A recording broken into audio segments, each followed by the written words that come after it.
Just a week ago, he was her boyfriend. Today, he's getting married to another woman. Could anything be more heartbreaking? Our story kicks off at a wedding, where a guy named Jongwoo Kim and a lady, Ms. Miran Moon, are tying the knot. The MC announces the groom, Jongwoo, to a round of applause from everyone except one person, our lead character, Yura Hwang.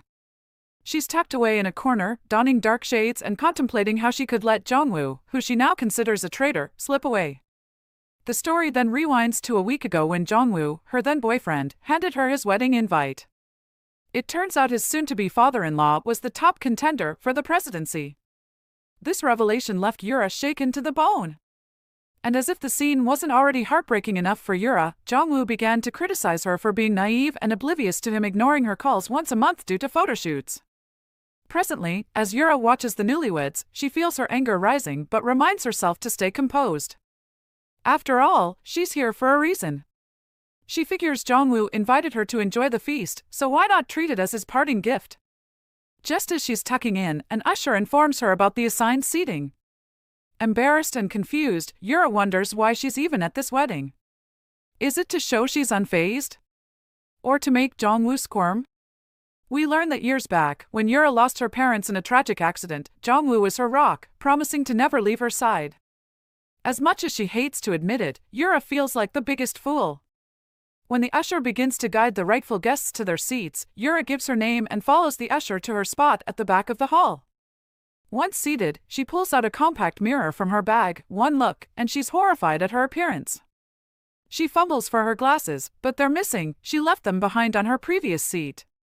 At the table she just vacated, a dashing man, Sun Hyun Kang, takes her place, an empty soup bowl in front of him. His buddy teases him about the bowl, and as Sun Hyun reaches for Yura's sunglasses, she swoops in to collect it, apologizes, and rushes back to her seat.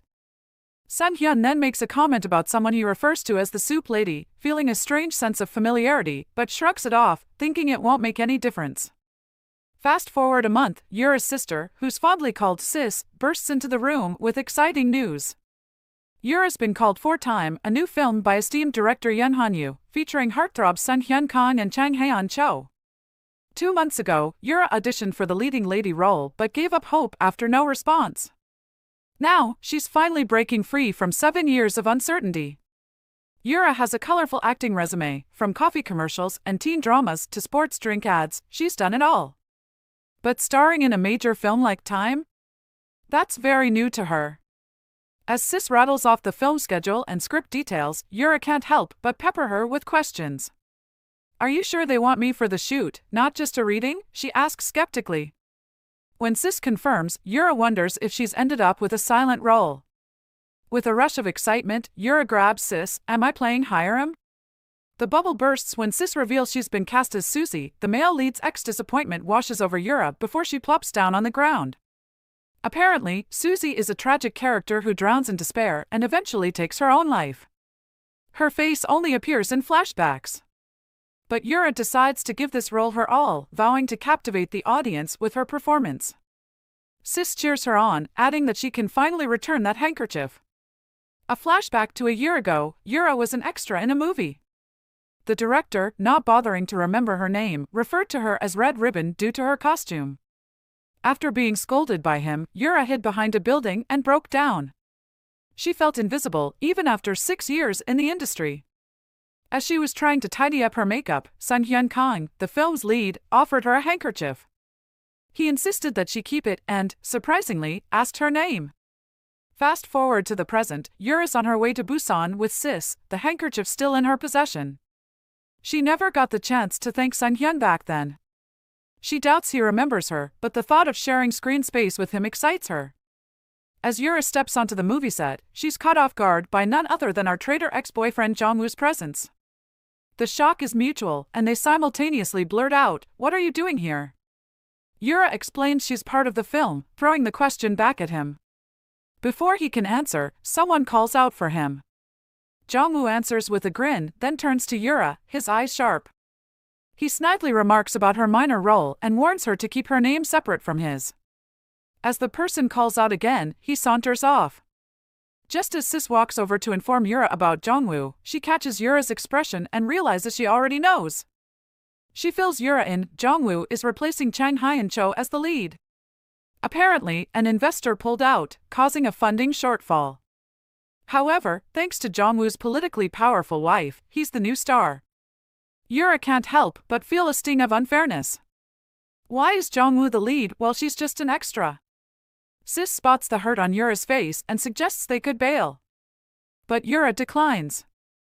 To her, a small role earned honorably is better than a lead role snagged through shady means. Sis backs her decision, grabs some drinks for the crew, and tells Yura to start studying the script. Before Sis leaves, Yura apologizes for not being more successful and attractive. But Sis reassures her, "You're the most beautiful person I know." Once alone, Yura mulls over her debt to her sister Jin Kyun, then settles into her car to study the script. Despite Susie being a small part, her influence is big, and Yura is determined to make the most of it. Meanwhile, Sun Hyun, holed up in his hotel room, gets a call from Chang Hyun. He teases Sun Hyun for boycotting the set by locking himself in. Sun Hyun admits he's upset and asks why Chang Hyun isn't fighting back. Chang Hyun shrugs, saying even if they resist, the director, Yun Han, would just ignore them. He advises Sun Hyun to drop the protest and focus on his role, promising they'll get another chance to work together. In the next scene, we learn that Sun Hyun first met Jongwoo at his wedding and never imagined they'd cross paths under such circumstances. Now, Jongwoo's nonchalant greeting and the crew's fawning over him due to his wife's influence leave a sour taste. As Sun Hyun broods over the messed-up situation, Gwang-soo bursts into his room with alarming news. He urgently implores him to help stop the director before he does something drastic. On the frigid set, the director's booming voice cuts through the air. "Cut," he bellows, his tone laced with irritation. The scene, he proclaims, is a disaster. He turns his wrath on Yura, questioning her timid demeanor. "You're playing someone who chose to enter life, not a damsel in distress. Stop looking like you need rescuing." Yura, teeth chattering from the cold, stammers an apology. But the director, Yun Han, isn't having any of it. He gives her a choice: shape up or ship back to Seoul. Desperate, Yura pleads for one more shot. The assistant director steps in, suggesting they all take a breather. Yun Han rubs his temples and reluctantly agrees to a 20-minute break. Yura thanks the assistant director, who shrugs off her gratitude. She reveals that Yura is the third actress to play Susie, and frankly, the crew is tired of auditioning replacements. As Sis arrives to whisk Yura away, all eyes follow her, including Jongwoo's. Sis ushers Yura into a nearby car to warm up, promising to return with hot packs. Alone, Yura berates herself for botching the same scene 15 times. She needs to focus. Just as she's settling in, Jongwoo slides into the car, startling Yura. Meanwhile, back at the hotel, Sun Hyun decides to step in after learning from Gwang-soo about the director's relentless push despite the freezing conditions. He heads out, determined to cool down the situation. Jongwoo, inside the car, expresses his surprise at Yura's choice to play such a grim character. He offers her an alternative role, but Yura dismisses him coldly. He tries to play the good guy card, reminding her of their past and how he feels sorry for her. He then asks how she's been able to endure so much, pointing out her 7 years in the industry. For a moment, Yura studies him, then asks if he ever cared about her during their relationship. He bursts into laughter, labeling her question as ridiculous. He reminisces about their time together, likening it to kids playing house. He belittles her, claiming any other guy would have dumped her within a month. He calls her arrogant, poor, and lacking a good background, implying that she should be grateful for the time he spent with her. His words are a harsh reminder of her worth in his eyes. Back on set, Sun Hyun arrives just in time to see Yura in distress. He watches as she crumples to the ground, sobbing. He recognizes her as the actress playing Susie, and calls her name. Yura spins around as she hears her character's name, Susie, and is taken aback to see none other than Sun Hyun standing there. Memories of the wedding where they first met flood back, and he can't help but feel a pang of sympathy seeing her treated poorly in such harsh weather. "Hello, senior," Yura says, introducing herself and apologizing for the late greeting, but Sun Hyun remains silent, noticing her pale complexion and silently blaming director Yun Han for her current state. Yura, on her end, can't shake off the feeling of unease. Why does he remain silent? And why does she always end up showing this vulnerable side to him? Breaking the awkward silence, Sun-hyun lifts her coat and gently places it on her shoulders. Yura stammers out a thank you, which Sun-hyun attributes to the cold. He worries that her shivering and stuttering could affect the film, so he points her toward the director's cabin, suggesting she might want to warm up there. Yura, piecing together that he must have heard about the earlier incident, kindly declines his offer. Sun-hyun, unable to stand by and watch, decides to confront the director. But as he turns to leave, Yura's voice stops him in his tracks. She pleads with him not to go, tucking a loose strand of hair behind her ear as she speaks. The gesture sparks a memory in Sun-hyun, a girl, a year ago, and a handkerchief. He leans in closer, about to speak, when Sis barges in, calling out Yura's name. Sun-hyun greets her, causing Sis to halt mid-sentence as she recognizes him. She blushes, returns his greeting, introduces herself as Yura's manager, and quickly ushers Yura away, mentioning that the director is waiting. Once they're out of earshot, Sis starts grilling Yura about her conversation with Sun-hyun. Sun-hyun watches them leave, his mind filled with questions. He remembers Yura's embarrassed look at the wedding, the day he lent her his handkerchief, and realizes this is their third unexpected meeting. He can't help but wonder, why is it that every time they meet, Yura is always in tears? Arriving at the director's location, Yura promptly apologizes for the delay, acknowledging the inconvenience she caused to the entire crew. Director Yun Han, with a hint of sarcasm, retorts that she still had a minute left and might as well have taken her sweet time. Yura quickly apologizes again, internally berating herself for such a rookie mistake. Yun Han brings up the fact that it's been 7 years since her debut. Upon her confirmation, he goes on a tirade about how her experience seems to have given her the audacity to make directors wait. The crew, including Sis, can only look on in silent disbelief. He further adds that if this is her usual behavior, it's no surprise that after 7 years, she's still struggling to make a mark in the industry. This comment stings Yura, but she's unable to defend herself. She reasons that if she can't convincingly portray Suzy, any excuses she makes would seem petty. Yun Han smirks, lighting up a cigarette, and takes a dig at Yura's sense of entitlement because of her long-standing career. However, his cigarette is abruptly snatched away. He turns around in anger, only to find Sun-hyun standing there. Sun-hyun questions Yun Han's misplaced anger, reminding him that he was the one who insisted on replacing Jongwoo with Chang Hyen. Yun Han retorts that Sun-hyun was the one who turned down the role in the first place, questioning his sudden interest. Sun-hyun fires back, implying that the time wasted could have been used to film some scenes. Frustrated, Yun Han reclaims his cigarette from Sun-hyun, ordering Yura to get ready for the scene. As Yura leaves, Yun Han accuses Sun-hyun of trying to undermine him for his own gain. Sun-hyun coolly responds that if that was his intention, he wouldn't have gone easy on Yun Han, earning him a derogatory comment from the director. Sun-hyun then inquires whether Yura attended an acting school, to which Yun Han expresses his ignorance. He vaguely recalls her auditioning for a different role but can't be certain due to the sheer number of people present during the auditions. Sun-hyun expresses surprise upon learning about Yura's 7-year career, admitting that he hasn't seen her in any movie.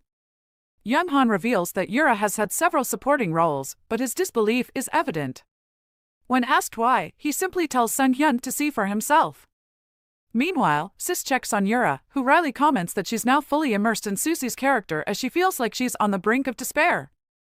Sis comforts her, encouraging her to channel these emotions for the scene. Yura mentally prepares herself, vowing not to falter, especially in front of Jongwoo. She reminds herself of the sacrifices she's made for this role. As soon as the director calls action, she makes her way towards the water. The harsh criticisms from Yun Han and Jongwoo echo in her mind. She steps into the water, memories of naysayers and the tragic news of her parents' demise flooding back. Tears stream down her face as she fully immerses herself in the scene. As Yura performs the scene, the director, crew, and Sun-hyun watch from behind the camera in astonishment. Sun-hyun notes that Yura's expression doesn't reflect someone who's botched several takes, but Yun Han, stubborn as ever, insists they wait and see. Sun-hyun can't help but wonder if Yura is merely putting on a performance. When Yun Han finally yells cut, a wave of relief ripples through the crew, no blunders this time. All the while, Sis watches Yura, speechless, only to realize that she hasn't emerged from the water. Yun Han heaves a sigh of relief, puzzled why Yura had caused him such frustration when she clearly had the talent. Just then, Sun-hyun spots Yura struggling in the water. Without a second thought, he sprints towards her, with Sis hot on his heels, shouting for Yura to stop. Outpacing Sis, Sun Hyun dives into the water as the rest of the crew looks on in confusion. Sun Hyun plunges deep into the water, reaching Yura just in time. He grabs her hand and pulls her to the surface. They quickly lay her on a blanket, and Sun Hyun starts chest compressions as Sis kneels by his side, crying. The crew gathers around, watching anxiously. After administering mouth-to-mouth, Sun Hyun returns to chest compressions until Yura coughs up water. Overwhelmed, Sis hugs Yura tightly, telling her that Sun Hyun saved her life. Yura weakly raises her hand towards him. He takes her hand, suggesting she save her thanks for later. She comments on the saltiness of the water before breaking down in tears. Later, a soaked Sun Hyun arrives back at his hotel room. Gwang-soo, his companion, anxiously asks about his encounter with Yun Han. Sun Hyun brushes it off as nothing, asking for a change of clothes. Despite Gwang-soo's flurry of worried questions, Sun Hyun remains lost in thought, marveling at how Yura's voice sprung back to life after her near-death experience. He recalls her words and can't help but chuckle, prompting Gwang-soo to ask if he outsmarted Yun Han.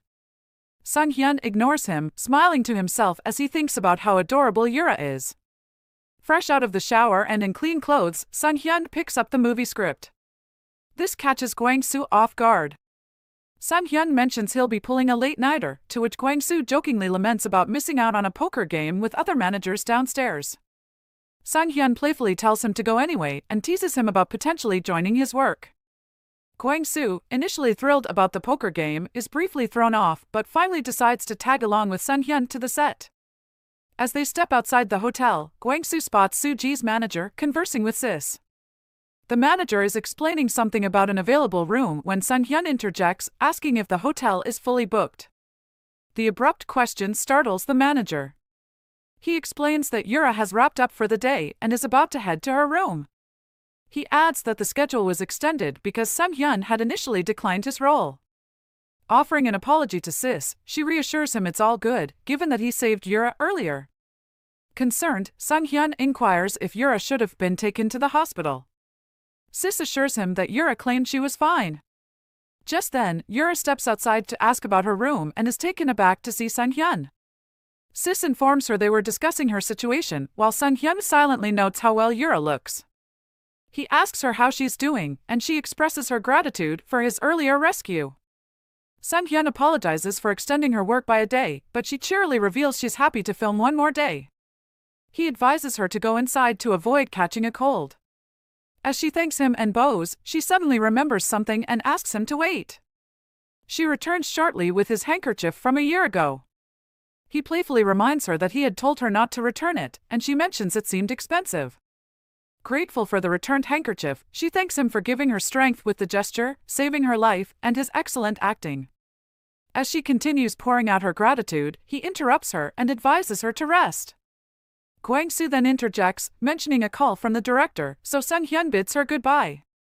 As they head towards the set, Gwang-soo compliments Sis's youthful looks despite her being 34.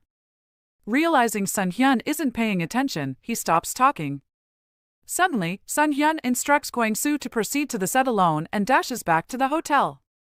He knocks on room 205, where Yura is staying, and offers her the key to his room, suggesting she should sleep there instead.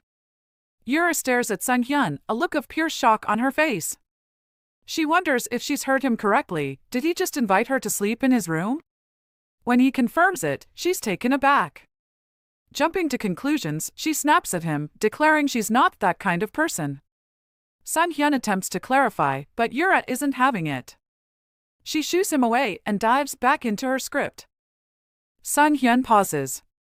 He's been told before that he has a knack for leaving out key details when he speaks, causing frequent misunderstandings.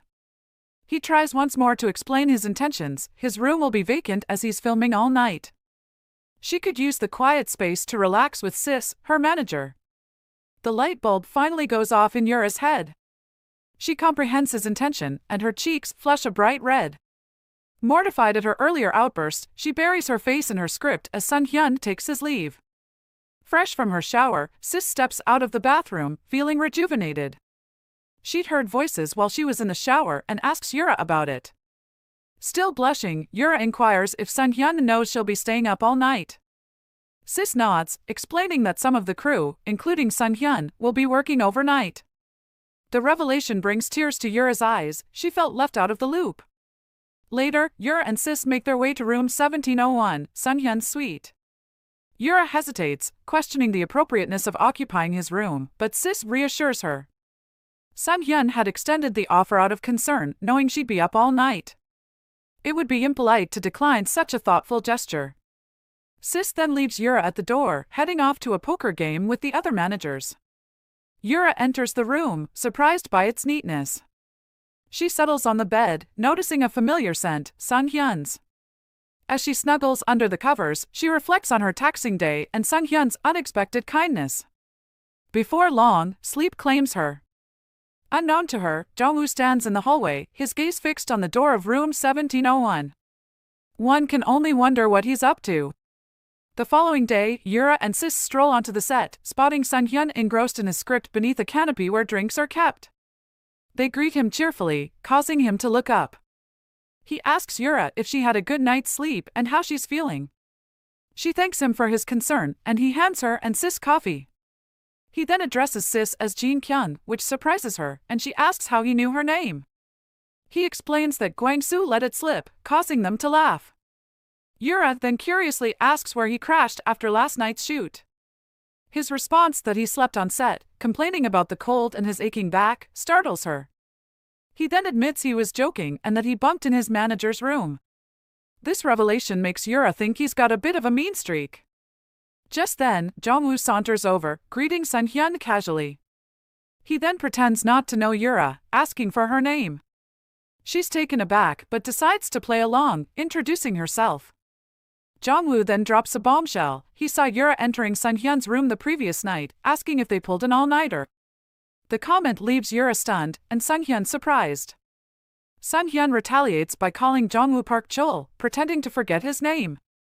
Jong-woo corrects him, mentioning that he knows his wife well and that Sun Hyun attended his wedding. This revelation piques Yura's interest. Sun Hyun then asks Jong-woo about his adventures from the previous day, sarcastically noting that he seems to be the only one unaware of his overnight filming. Jong-woo admits he wrapped up early and didn't hear from Sun Hyun all night, offering an apology that Sun Hyun dismisses. The men exchange a tense stare-off, broken by Gwang-soo's arrival. He chides Sun Hyun for not being ready for the shoot, then greets Jong-woo, empathizing with his early filming schedule. Gwang-soo then subtly reminds Sun Hyun about the day's public shoot, hinting at the presence of reporters on set and the risk of unwanted media attention. Sun Hyun sighs, hands Jong-woo a tissue to wipe off his sweat, and walks off. Sis guides a flustered Yura away from the scene, but Jong-woo stops them, asking why Yura was in Sun Hyun's room. Sis whirls around to confront him, but Yura intervenes. She steps up to Jong-woo, teasing him about his lack of creativity. She playfully sticks a small piece of tissue on his forehead, reminding him of Sun Hyun's advice to wipe his sweat. She teases him further about his ability to memorize scripts and walks off arm in arm with Sis. A furious Jong-woo shouts after them, but they ignore him, leaving him fuming on the set. Later, on the set, Yeonhan gathers Yura and Sun Hyun for a quick briefing. He shares the tweaks he's made to the upcoming scene, no dialogues, just a casual beach walk. But there's a catch. They've got to pretend to be deep in conversation, all while emoting for their character, especially Susie. This scene is pivotal as Susie is covertly deciding to end her life, yet Yura needs to ensure Susie doesn't appear sad. As Yeonhan wraps up his directions, he seems like he wants to say something more to Yura. However, catching Sun Hyun's gaze, he changes his mind and ushers them towards the cameras. As the crew bustles around getting ready, Yura and Sun Hyun prepare themselves. The moment their character names are called, they shed their coats and step into their roles. Sun Hyun casually drapes his arm around a jittery Yura, giving her a comforting smile. She takes a deep breath, resolving not to repeat yesterday's blunders. The director calls action, and they start their walk. Nervously, Yura shares with Sun Hyun her curiosity about what actors chat about during such scenes. He advises her not to overthink it, often, it's just banter about food or random musings. To demonstrate, he asks her about her dinner plans. As they share a laugh and continue their staged conversation, Yeonhan nods approvingly from his director's chair. Suddenly, Sun Hyun shifts the topic to Jong-woo's wedding, catching Yura off guard. She masks her surprise, reminding herself they're still filming. When she queries about his connection with Jongwoo's wife, Miran, his response that their fathers are friends leaves her even more startled. She apologizes for her emotional volatility, to which Sun Hyun reassures her. He commends her emotional range in yesterday's shoot, making her blush. When he asks about her thoughts during the scene, she deflects, reflecting on her debut years ago and berating herself for her perceived stupidity. Sun Hyun empathizes, sharing his own struggles during his early acting days. Their conversation takes a serious turn as Sun Hyun recounts a dreadful day from his past. He was an extra for a commercial shoot under a ruthless director, Lee Jin-sung. Yura recognizes the name, he's a big shot in the industry. He confesses he almost punched the director that day but was saved by the lead actor who asked him his name, a rare occurrence during those struggling days. Yura is moved by his story, her mind racing with thoughts of her own mundane life. She knows Sun Hyun's affectionate gaze is just part of the act, but she yearns for it to be real. She clings to the moment, not ready to let go of his hand. Tears well up in her eyes as she imagines herself as the lead character, Hiram. In response, Sun Hyun pulls her into a comforting hug, whispering words of encouragement, taking her aback. She shares with him how his kindness during the shoot left an indelible mark on her. He responds warmly, encouraging her to succeed in her career, adding that it'd be fantastic if their paths crossed again as equals. They share a moment of silence, their gazes locked. Breaking the silence, he gently cups her face, asking if she's ever been kissed. Flustered, she stammers out a confession, she's never been kissed. As he leans in, she instinctively closes her eyes, her heart pounding in anticipation. But instead of the expected kiss, she feels a soft peck on her forehead. He then tells her he's looking forward to returning to Seoul and asks her not to cry too much. Fast forward a few hours, and we find Yura, now back in her own clothes, lost in thought about the day's events. Sis busily loads their belongings into the car for the journey back to Seoul. She glances at the newsstand, commenting on the reporters likely there for the main cast. Yura, staring at the director's chair, asks Sis when she'll get a chance to sit in one. Sis questions if she's envious, to which Yura reflects on her seemingly endless treadmill of striving and failing. Sis wraps her in a comforting hug, encouraging her to keep pushing, to stay on the treadmill. Yura asks if Sis isn't tired, to which she replies with a determined no. She insists they hydrate and gear up for a marathon, aiming for nothing less than first place after 7 years of training. Sis's mood sours when she spots Jongwoo taking a seat. Calling him a cheapskate, she urges Yura to leave before the sight of him spoils her mood. As they prepare to depart, Yura notices Sun Hyun and the actress playing Hiram join Jongwoo. But the Sun Hyun she sees now seems distant, unlike the person she'd spent time with earlier. She muses on his celebrity status, his striking physique, flawless looks, and immense acting talent that have won him countless fans across Asia. She feels a pang of sadness, accepting the likelihood that their lives may never intersect again. The memory of his kiss makes her cheeks flush, and she quickly slaps herself back to reality at Sis's call. As she heads towards the car, she contemplates whether her feelings of regret are related to her lingering attachment to Susie. As she settles into the car, she resolves to keep those emotions in check, focusing on the road ahead. Post-interview, Sun Hyun's eyes scan the room for Yura. Not spotting her, he wonders if she's already made her way back to Seoul. With a sigh, he retreats to his room, with Gwang-soo promising to wake him by 9 a.m. the following day. As he steps into his room, Sun Hyun is hit by the stark cleanliness, it's almost too pristine. Undressing, he heads for a shower, his mind consumed with thoughts of Yura. A few filming days later, an unexpected accident occurs on set. In a scene, another actor accidentally hits Sun Hyun with a plank, drawing blood from his shoulder. The actor quickly apologizes, explaining that he just followed the rehearsed plan. Sun Hyun waves off the apology, blaming his own lack of focus. At the sight of blood, Gwang-soo rushes over, urging Yeon-han to halt the shoot and get Sun Hyun medical attention. En route to the hospital, Gwang-soo teases Sun Hyun, asking if his thoughts are still in Seoul. Sun Hyun can't help but smile at this, earning a stern look from Gwang-soo. He points out that Sun Hyun has been acting odd lately, forgetting lines, appearing fatigued, suffering insomnia, even getting hit during a well-practiced fight scene. Unbothered, Sun Hyun diverts the conversation, noting they've reached the hospital. As Sang-hyun strides towards the hospital entrance, Kwang-soo calls after him, accusing him of using his injury to avoid the conversation and even suggesting that he might be faking the blood. Kwang-soo shares his theory that Sang-hyun's life has been spiraling since Yura left Busan, seeking affirmation. Sang-hyun pauses, turning to look at Kwang-soo. He tells him that he's just shown his hand, leaving Kwang-soo confused. When Kwang-soo presses for an explanation, Sang-hyun deflects, questioning why Kwang-soo keeps bringing up Jin-kyun, aka Sis. Caught off guard, Kwang-soo stammers out a denial, insisting that their shared role as managers and poker buddies is the only connection. But Sang-hyun isn't listening, his thoughts have already drifted back to Yura.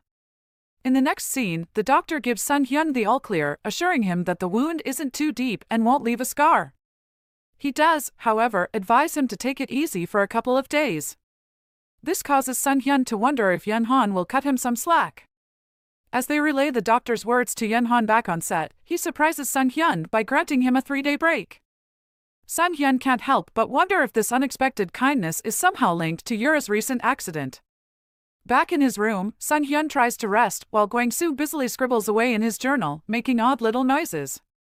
Curious, Sang-hyun asks him what he's up to. Kwang-soo excitedly explains that he's rearranging the schedule to squeeze in a shoot for another movie, Men, the following day. Sang-hyun groans, half-joking that he needs a new manager who'll actually let him rest. Taking the hint, Kwang-soo promises to give him a break and heads out to grab some beers.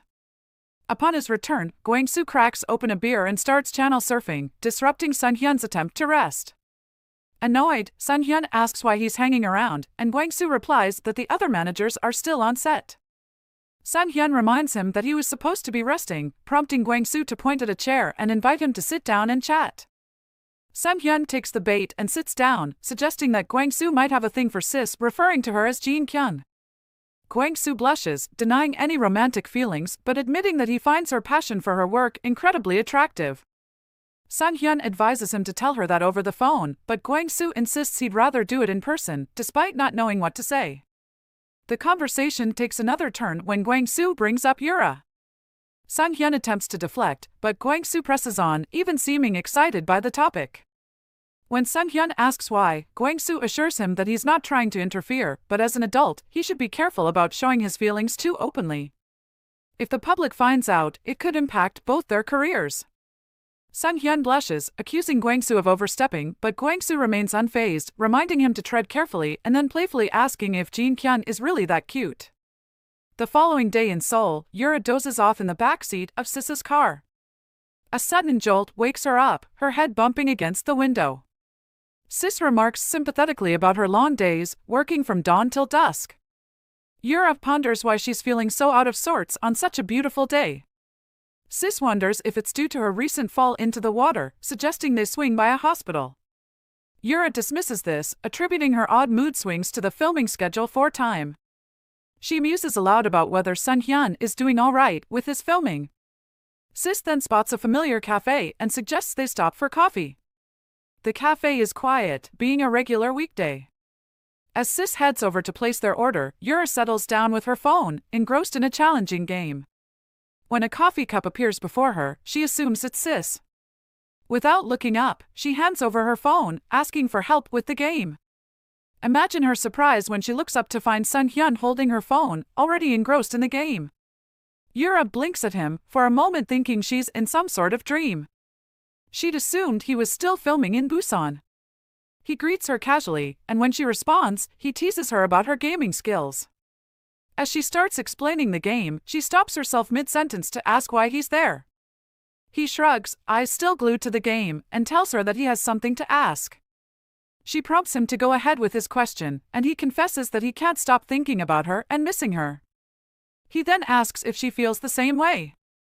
Yura is taken aback as she replays his words in her mind. He quickly stands up, saying that he doesn't have much time as he's still in the middle of filming. He suggests she give him her answer over the phone and leaves the cafe. Confused, Yura picks up her phone, only to find that he's saved his number in it. Sis arrives just then, gushing about how cool Sang-hyun is. She even shows Yura the goosebumps on her arm. When she realizes Yura isn't really listening, she waves her hand in front of her face to get her attention. Once Yura looks at her, Sis jokingly asks if she can quit being a manager to become an actress. Yura, still in shock, asks Sis what just happened. Sis explains that she exchanged numbers with Gwang-soo back in Busan, and he's been in touch a few times since. However, the previous day, Gwang-soo contacted her out of the blue to say that Sung-hyun had injured himself while filming because he was distracted by thoughts of Yura. This revelation stuns Yura. Sis elaborates that Sung-hyun's constant thoughts about Yura were affecting his focus, and there could have been a serious accident if things continued that way. Therefore, they decided it was best for Sung-hyun to meet her. Yura blushes, a small smile playing on her lips as she asks Sis to clarify what she means by Sung-hyun being unable to concentrate because he was thinking about her. Sis reminds her of Sung-hyun's confession earlier. She then apologizes for not letting Yura know in advance about Sung-hyun's visit. She explains that he was in Seoul for a brief photoshoot and wasn't sure if he'd have time to meet. When Yura asks if Sis is implying that Sung-hyun got injured because he was thinking about her, and Sis confirms it, Yura blushes even more. She then asks Sis for advice on what to do next. Sis suggests she call Sung-hyun right away and tell him that she misses him too, adding that she wouldn't have arranged the meeting if Yura was against it. Yura reflects on her interactions with Sung-hyun. They were exciting and fun, and he seemed like a wonderful and perfect person. But then again, so did Jongwoo at the start. To Yura, there was no one as caring, kind, and affectionate as Jongwoo. While she recognizes that Sung-hyun may be different, she isn't quite ready to confront or confirm these feelings yet. That night, Sis is all animated about some auditions she stumbled upon online. Yura, however, is in her own world, staring blankly at her phone. Sis watches as Yura's expression shifts from disinterest to frustration, then resignation. Snatching the phone from Yura, Sis starts typing, insisting that Yura should just bite the bullet and text Sung-hyun. But Yura quickly reclaims her phone. Sis reminds Yura that Sung-hyun had asked her to keep in touch.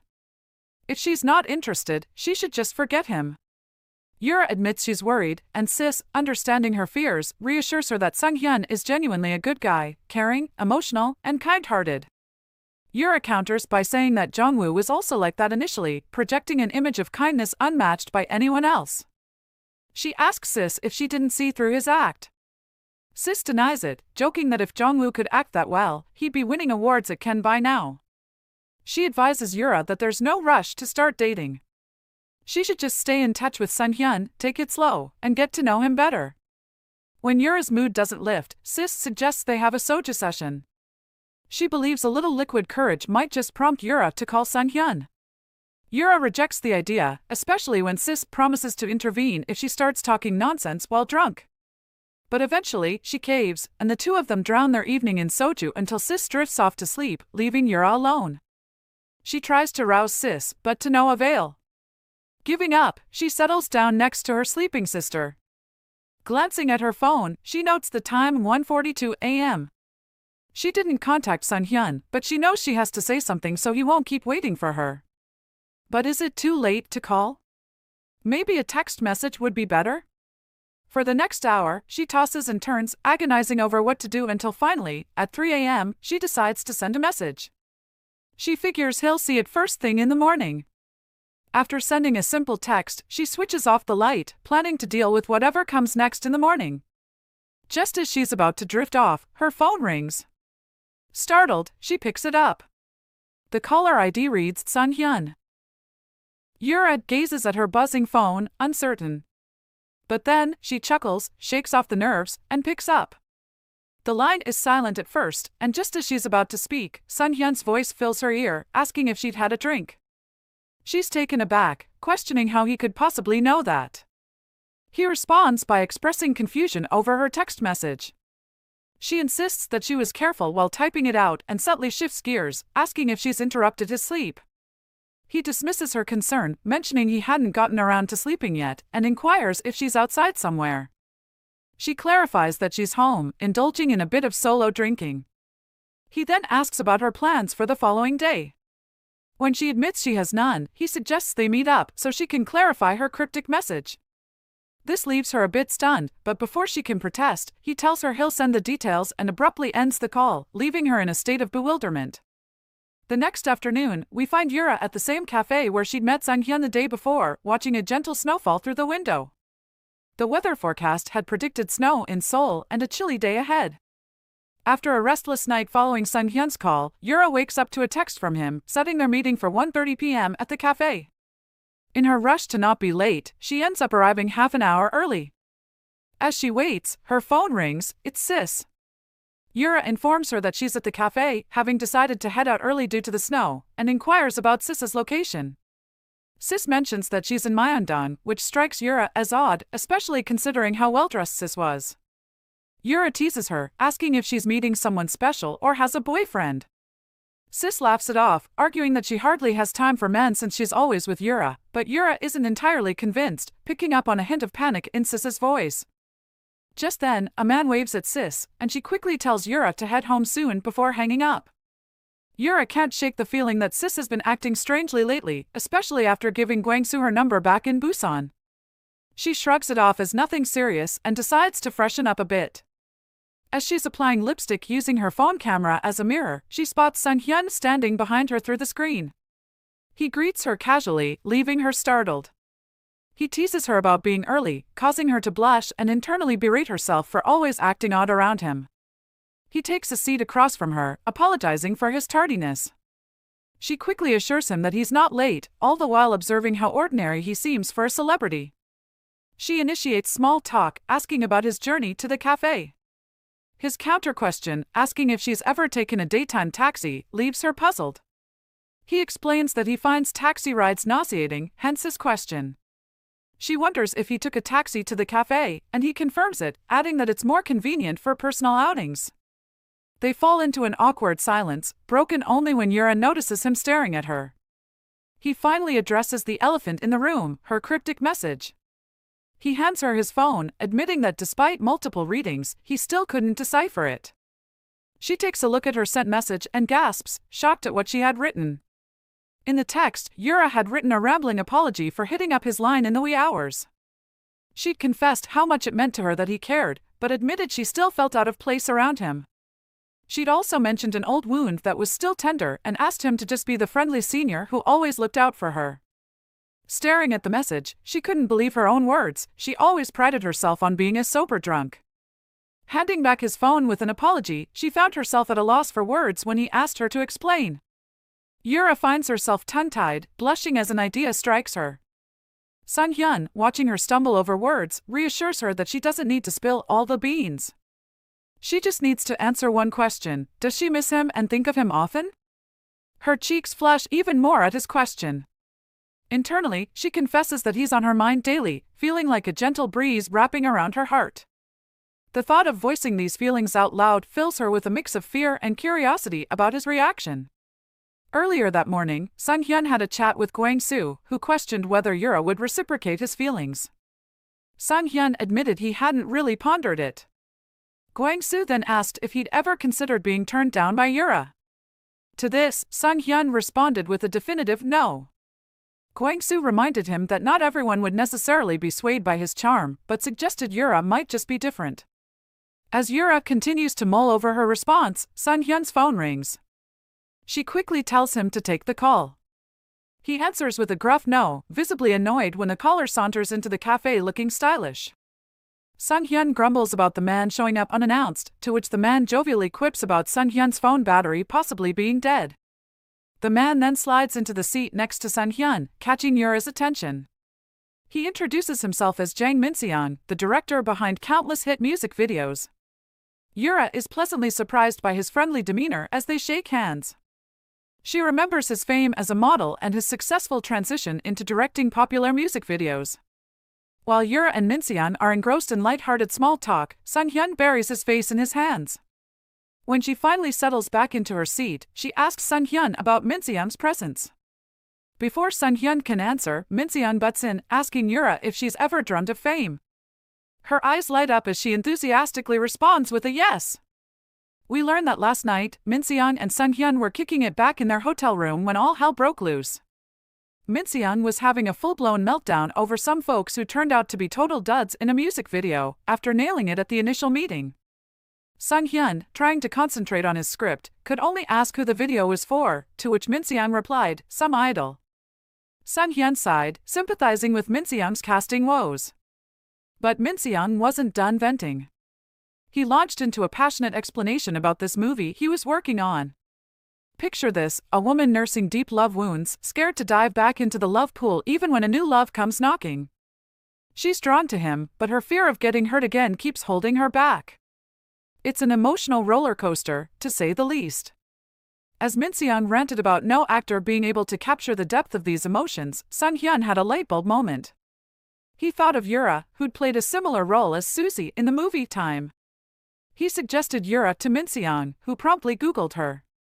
But then, he found an elderly culinary researcher named Yura instead. Sun Hyun, slightly irritated, snatched Min Se-young's phone to show him the right Yura. Min Se-young, intrigued, asked how Sun Hyun knew Yura, and Sun Hyun casually mentioned they'd shot a movie together and had also met at a wedding. He described her as the cool chick who'd slurped down soup and nabbed sunglasses off the table. Min Se-young remembered her then, and cheekily asked if there was some chemistry between them. Sun Hyun admitted there was nothing yet, but he wouldn't mind if there were. Min Se-young was all for it, cheering Sun Hyun on to go after Yura. Later in the wee hours, a phone buzzed loudly, pulling Min Se-young out of his slumber. It was a message for Sun Hyun. When Sun Hyun didn't budge, Min Se-young teased him, suggesting it might be from Yura. That got Sun Hyun's attention real quick. Sun Hyun read the message, completely puzzled. He decided to call her while Min Se-young kept prodding him. As the phone rang, he wondered if Yura had dozed off after sending the message. She picked up eventually, and as they chatted, Min Se-young teased and laughed at him, earning himself a playful kick from Sun Hyun. After the call, Min Se-young suggested they both meet Yura. Despite Sun Hyun's refusal, Min Se-young was already planning his outfit, ignoring Sun Hyun's protests. Fast forward to the present, Min Se-young is filling Yura in on the role.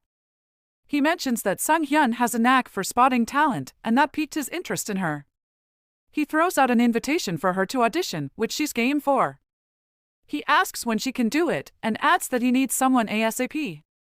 Sun Hyun jumps in, suggesting she should audition right away at Min Se-young's studio. Min Se-young is on board with this plan and tells her to tag along to his place. Both he and Sun Hyun get up to leave, leaving Yura feeling like she's been bulldozed. She tries to backpedal on the immediate audition, but then considers this might be a golden opportunity, so she agrees to plunge in. Min Se-young tells her he'll text her his studio address so she can follow them there separately, wouldn't want to cause a scene if they're seen together. As they head out, Yura reflects on her 7 years in the acting business. She never really thought about what being a celeb would be like. She contemplates telling her sister about the audition but decides against it, knowing her sis would drop everything to support her. Suddenly, she hears screaming outside, and she peers out the window to see Sun Hyun and Min Se-young swarmed by fans, snapping photos and gushing over them. This sight makes her breathe a sigh of relief. It was a good call not going with them. On the drive to Min Se-young's studio, Min Se-young probed Sun Hyun about his chat with Yura before he showed up at the cafe. Sun Hyun admits he was in the middle of something important. Meanwhile, he's left wondering if Yura feels the same about him. Her hesitation to answer his question earlier has him puzzled. Fast forward a bit, and Yura has made it to the studio. Min Se-young hands her the script, apologizing for the lack of prep time. He asks if she'd like to check out scene 10, which is his focal point. As she reads through it, her face drops. Noticing this, he asks her about it, and she replies that she's in love with the screenplay. In her head, she's thinking how she doesn't even need to fabricate emotions for this character, their situations are uncannily similar. She approaches Sun Hyun and asks if he's sticking around for her audition. He checks his watch and says he will if it doesn't drag on too long, he's got to be back on set soon. She assures him she'll do her best not to dawdle. She starts to say something else, but changes her mind, ending with a request for him to take a good look. Yura starts her performance, pouring her heart out into every line, every gesture. She's thinking about Sun Hyun and how her feelings for him have intertwined with her performance. Sun Hyun watches her from the sidelines, his gaze never leaving her. Min Se-young, on the other hand, seems genuinely impressed. Fast forward to Yura getting home, she spills the beans to Sis about her audition. Sis, who has been feeling under the weather, is taken aback. She pulls Yura into a hug and then springs up, ready to celebrate with champagne and cake. But her excitement is short-lived as she collapses back onto the bed. Yura teases her, asking how someone who hardly ever gets sick caught a cold. Sis grumbles something about Gwang-soo dragging her to a store but clamps her mouth shut when she realizes she's overshared. Too late, though. Yura heard her and can't help but grin as she asks if there's something going on between Sis and Gwang-soo. Caught off guard, Sis admits they've decided to explore their relationship further. Yura gives her a skeptical look, but Sis quickly deflects by asking about Sun-hyun. Yura dodges the question, telling Sis to take her medicine before walking away. Sis is left wondering what could have transpired between Yura and Sun-hyun. As Yura heads out to fetch some medicine for Sis, she finds herself staring at her phone, wondering why Sun-hyun hasn't reached out yet. By the time she wrapped up her audition, he had already left, not giving her a chance to talk to him. Just as she's lost in thoughts of him, her phone rings. It's Sun-hyun. Surprised, she picks up the call. Sun-hyun, still on set, checks on her, asking if she got home okay. He apologizes for not speaking to her post-audition and compliments her performance. He then cautiously broaches the topic of the text, saying he's not sure if he understood it correctly. But whatever the case, he assures her he's willing to wait and move at her pace. Fast forward to filming day at Minseong's studio. Minseong introduces Yura to the crew as their precious gem, earning her a round of applause that catches her off guard. She's never been greeted so warmly on set before. But the surprises don't stop there. She's led to her very own dressing room, complete with her name embellished on the door. This sight also stuns Sis. Yura, ever the keepsake collector, asks Sis if she can take the name sign home as a memento. Sis agrees, even suggesting they frame it. To top it all off, Yura's given her own glam squad. This is new territory for her, and she feels like she's living a dream. For 7 years, she's been used to fending for herself on set, munching on packed lunches, changing costumes behind a makeshift curtain Sis would hold up, and waiting in stuffy cars. But today, she has her own sanctuary, a team of beauty experts at her disposal, and a catered lunch waiting for her. Once she's all dolled up, Sis whips out her phone to snap some pictures of Yura, who feels slightly self-conscious in her vibrant outfit. Sis is all giddy, thanking one of the stylists for making Yura look stunning. When her phone rings, she excuses herself to take the call. Yura knows it's Gwang-soo on the other end. As she's left alone, a text from Sun-hyun pops up on her phone. He tells her he pulled an all-nighter and encourages her not to be nervous about her first day on set. She smiles, texting back that she'll give it her best shot, and urges him to rest. She's reminded of their chat 2 weeks ago when he confessed his feelings, apologizing for being too forward, and promising to wait for her. Since then, he's kept his distance, opting to text instead of calling, a gesture she's grateful for, even though she finds herself missing him, his voice, his face, his warm touch, his scent. Sis then startles her, sneaking up from behind and asking if she's chatting with Sun-hyun. Yura jumps, blurting out that she's just wishing him luck with his filming. Sis then brings up Jongwoo, mentioning how the filming of Time keeps getting postponed because of him. She then teases Yura about her obvious feelings for Sun-hyun, asking when she plans to date him. Yura thinks back on all the women who've shown interest in Sun-hyun, actress Son Jin-ah who wanted to work with him, singer Lena who had a crush on him, and model Lena who was keen on meeting him. They're all potential rivals, and Yura can't help but wonder how she'll hold her own, given her tepid approach so far. Meanwhile, in Busan, Jongwoo is standing in front of a mirror, fussing over a tiny scar on his face. The film he's working on has a ton of action scenes, and he's not too thrilled about the physical toll it's taking on him. His manager tries to reassure him that the scar is barely noticeable, but Jongwoo is not having it. He accuses his manager of being indifferent to his celebrity status and even goes as far as to suggest that Sun-hyun intentionally injured him. The manager dismisses this, attributing the accident to Jongwoo's attempt to dodge a move. Just then, his wife Miran rings him up. She immediately launches into a flurry of questions about his well-being, clearly concerned about his face. She also informs him that they have a friend coming over next week, so he needs to be in Seoul. Everyone misses him, she adds. He clenches his fist, his wedding ring glinting under the light, and agrees to head back to Seoul. After hanging up, he lets out a string of curses. Back at Minseon's studio, Yura is sprawled out on the couch in her dressing room, completely worn out from a long day of filming. Sis is seated next to her, trying to keep her spirits up. It's 10:15 p.m., a solid 17 hours since they left home that morning. Despite the exhaustion, Yura admits that this experience, doing makeup touch-ups, costume changes, and all the other things she used to envy, is harder than she anticipated. Sis reminds her that she has an interview with the NYX director and an entertainment news segment in 30 minutes. Until then, she can catch some ZZZs. Just as Yura is about to doze off, a crew member pops her head in, apologizing for disturbing her rest. Yura assures her that she's not the one doing all the hard work, the crew is. The woman seems hesitant, prompting Yura and Sis to encourage her to speak her mind. We can only wonder what that's about. Meanwhile, in his hotel room in Busan, Sung-hyun is engrossed in his script when Gwang-soo calls him over to the living room. Yura is on TV, he announces.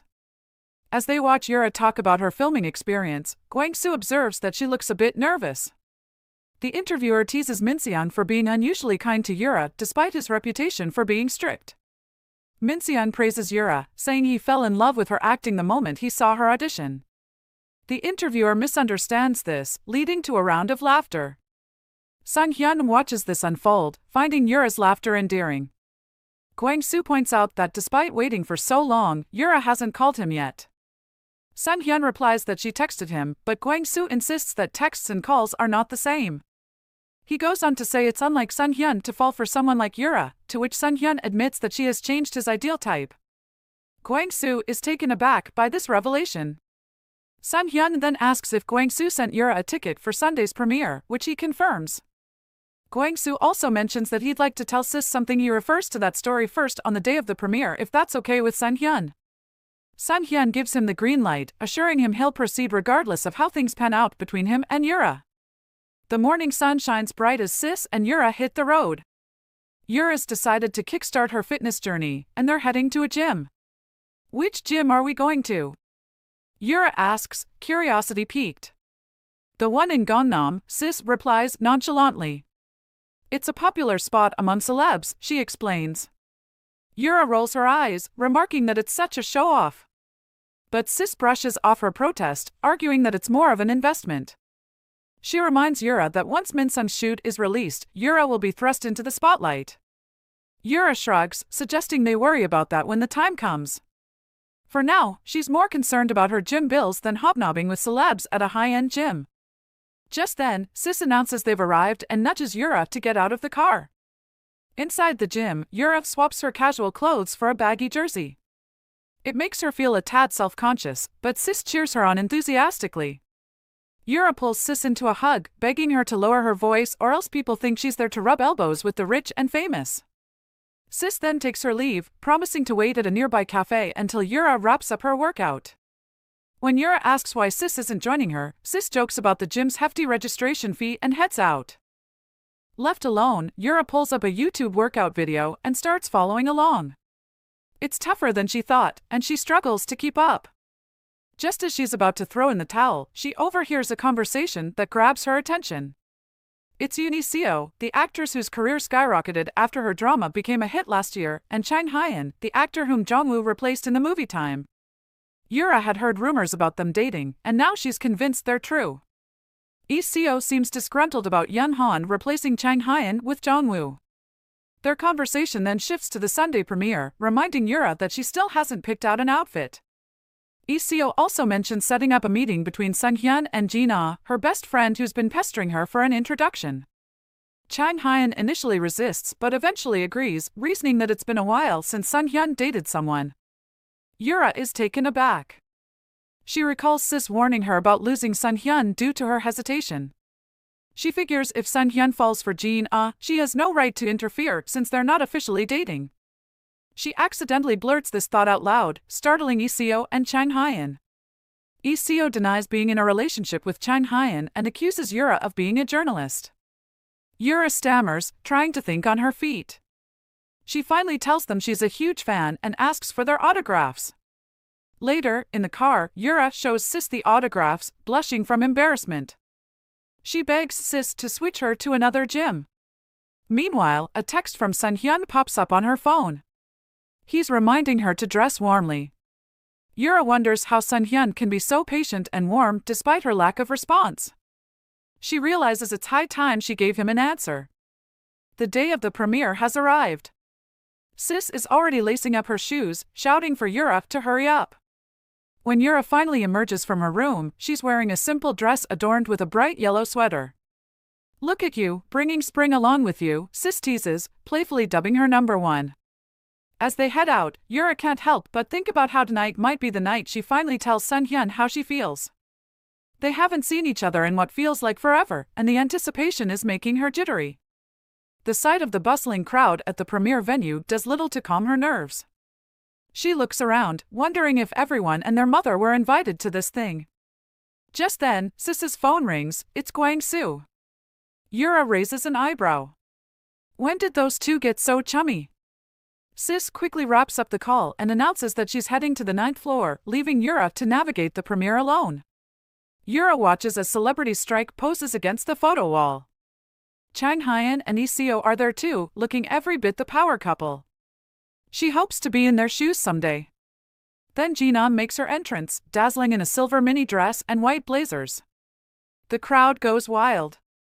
Yura can't help but admire Jina. She's beautiful, successful, and talented. From what she overheard at the gym, Jina and Sun Hyun are set to meet tonight.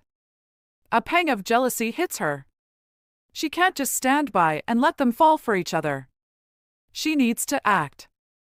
As the premiere kicks off, the cast of Red Forest is called on stage. Sun Hyun is among them. Yura watches him give his speech, remembering how he confessed his feelings to her not too long ago. She hopes she's not too late to reciprocate. Once the cast clears the stage, the lights dim and the movie begins. Yura, eager to watch, quickly switches her phone to vibrate. As she does so, a text from Sun Hyun pops up. He's asking where she is. She glances around and texts back, 6th row on the right. As she hits send, she sees him turn around. Her heart feels like it's about to burst out of her chest. His reply comes in, "Meet me outside in 20 minutes. Gwang-soo will be waiting for you." She gulps, her mind racing as she wonders what her next move should be. Yura slips out of the theater and finds herself outside with Sis and Gwang-soo. They jump into the elevator, where Gwang-soo confesses he was so excited to see Yura that he forgot to eat. Sis teases him, reminding him that he just ate, leaving Yura chuckling at their natural banter. They step out into a hallway, and Gwang-soo points her toward the last door before bidding her goodbye with Sis. Yura tries to protest, not too keen on being left alone with Sun Hyun, but they're already gone. She's left standing in front of Sun Hyun's dressing room, knowing she has some things to clear up. Gathering her courage, she announces herself and gently pushes the door open. Sun Hyun's smile greets her, causing her heart to flutter. He beckons her in, and they sink into a silence that's broken only by his remark about the awkward vibe. He plops down on a couch and pats the seat next to him, inviting her to join.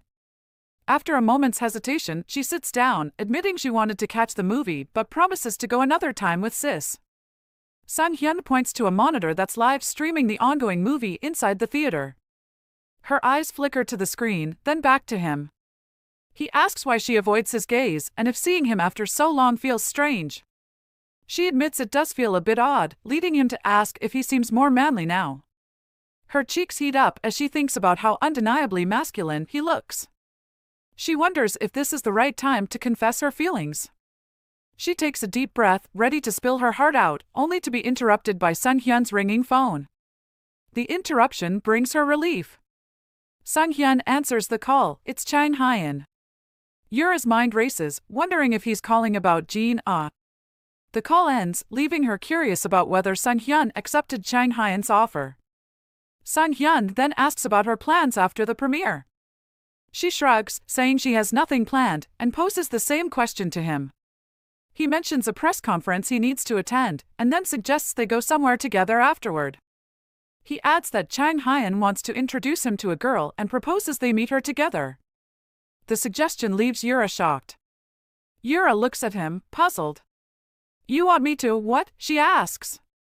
He grins, explaining that he wants her by his side to make them green with envy. She bursts out laughing, thinking he's pulling her leg. But when he insists he's serious and asks if she'll leave him to go it alone, she sobers up. She can't help but picture him with Jin-ah, who would undoubtedly look stunning next to him. As the thought crosses her mind, Sun Hyun waits expectantly for her response. When none comes, he sighs, saying he's been upfront about meeting a woman tonight, but it seems like she doesn't plan on tagging along. He stands up and heads towards the door, apologizing for keeping her away from the premiere for so long. Yura watches him, a lump forming in her throat. Just as he reaches for the doorknob, she bolts up and grabs his jacket, mumbling that she hopes he won't go on the date. He turns around, asking why. After a moment of hesitation, she blurts out, "Because you have me." His smile spreads slowly, and then he's hugging her tight, his heartbeat thudding against her. He thanks her for stopping him. And she hugs him back, realizing that beneath his calm exterior, he's just as nervous as she is. It's a really cute romantic moment. Later, Yura spills the details to Sis, who lets out a whoop of excitement, but Yura shushes her, blushing as people in the restaurant turn to look at them. Sis apologizes for her outburst, and Yura thanks her for being there for her while she waited for Sun-hyun. She then asks about Gwang-soo, to which Sis replies that he had to accompany Sun-hyun. Yura remembers how Sun-hyun had hugged her in his dressing room before saying he'd return to the theater. He had asked if she was going back too, and she had told him she'd wait at a cafe. Just as he was about to leave, he had paused and admitted that he didn't want to go. It had filled her with joy to know he felt the same way she did. Just then, Sis's phone rings. It's Gwang-soo. Yura assumes the press conference must be over and checks her phone for any messages from Sun-hyun. Sis ends her call and tells Yura they should get going. Yura asks where they're headed, and Sis replies, Incheon Park. Once they hit Incheon Park, Yura is surprised to find Min-seong already there, waiting for them. Sis, with a sly grin, instructs Min-seong to keep an eye on Yura before making her exit. And just like that, Yura finds herself heading off with Min-seong. As they drive off, Yura can't help but ask, "Where are we headed?" Min-seong grins and reveals they're going to Sun-hyun's place. Her surprise must be evident because he quickly reassures her that they won't be venturing out into the snow. As they cruise through the city, she spots billboards adorned with Sun-hyun's face, making her wonder how a public outing would even be possible now that she's his girlfriend. She doesn't crave the limelight, just the simple, everyday moments with him. Pulling up to a towering skyscraper, Min-seong announces, "We're here." Yura can't help but marvel at the sight. Inside, she walks in on Sun-hyun and Chang-hyun deep in discussion. She's taken aback, not expecting to see Chang-hyun there. Recognizing her, Chang-hyun exclaims, "Yura," leaving Sun-hyun and Min-seong equally surprised. She fills them in on her past encounter with Chang-hyun, prompting laughter from Min-seong and a silent chuckle from Sun-hyun. Chang-hyun teases, claiming her behavior was too suspicious for a mere fan. She apologizes, then playfully scolds Sun-hyun for laughing at her. He manages an apology between fits of laughter before announcing he'll whip up something tasty for them to nibble on. This surprises Yura, who had no idea he could cook. Chang-hyun explains that Sun-hyun's interest in cooking sparked during his chef role in a drama, and he's been quite the culinary whiz since. True to his word, Sun-hyun emerges with a feast that leaves Yura speechless. To him, it's just something simple. As they tuck into the meal, Yura raves about the food, and Min-seong seconds her compliment. They chat and laugh over dinner, creating a warm, enjoyable atmosphere. Yura takes a sip of wine, but before she can finish, Sun-hyun gently takes the glass away, insisting she's had enough. Despite her protests that she's not drunk, he guides her to his bedroom, telling her to rest until Sis arrives. Once in the room, he seats her on the bed, encouraging her to take a break. She looks up at him, pointing out that he seems more worn out than she is. He admits he had been filming until dawn the previous day. Then, to his surprise, she suggests they rest together. He chalks it up to the alcohol talking, but she assures him she means it, leaving him pleasantly surprised. Yura and Sun-hyun lie side by side on the bed, deep in conversation. Yura playfully chides him for his habit of skipping over important details when he speaks, a quirk Min-seong had warned her about. He apologizes, looking a little sheepish. His curiosity piqued, he asks what else Min-seong spilled about him, but Yura blushes and brushes it off, saying it was nothing special. Sun-hyun explains that he had invited Min-seong and Chang-hyun over, worried that it might be awkward with just the two of them. But now, alone in his room, he wants to know if she's comfortable. She reassures him, saying she's enjoying herself. His friends are fun, she adds, and his cooking is nothing short of fantastic. As they chat, she finds herself captivated by him, his eyes, his breath, his warmth, all of it feels like it's enveloping her heart. And then, Suk-hyun finally does what we've all been waiting for. He leans in and kisses softly. She gently breaks the kiss, reminding him that they aren't exactly alone. This prompts him to smile and caress her face before settling back beside her. He remarks that it's the first time he's seen her so relaxed around him. She teases him, asking if he's never felt tense around her. Instead of answering, he tickles her, sending them both into fits of laughter. Meanwhile, Sis and Gwang-soo pull up to Sun-hyun's apartment building. Sis is taken aback by the sheer size of it and can't help but ask if the entire building belongs to his company. When Gwang-soo confirms it, she's even more impressed, realizing her boyfriend co-manages such a massive agency. Gwang-soo explains that he and Sun-hyun are co-representatives, which Sis thinks is even cooler, having Sun-hyun's name attached to the business adds credibility. She asks how long he's been planning this, to which he replies it's been a while. He tells her that many celebrities have either signed or are in talks with their company, MNK Entertainment. He mentions that he's been eyeing Yura's talent and can't fathom why she hasn't signed with an agency yet. He extends an offer for both Yura and Sis to join his company. Sis is quick to agree but shares her concern about Yura's past experience with entertainment companies. She recounts a time when they were tricked into a shady contract signing at a bar. Yura had seen through the scam and walked away, but the experience left a bad impression on her.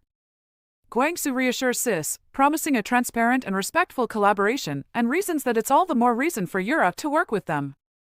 Fast forward 10 days, Jong-woo strides into Incheon Airport, fresh from Busan. His arrival sparks a frenzy as fans and paparazzi alike scramble to snap his picture. Buzzing through the crowd, whispers of "that's the guy who married Ki Sun-moon's daughter," Miran, can be heard. He greets the crowd with a wave and a smile, but once he's safe in his car, he vents about the hassle of navigating an airport as a celebrity. His manager, from behind the wheel, checks if he's worn out. Jong-woo admits he's beat, grumbling about being whisked off to Seoul without a breather.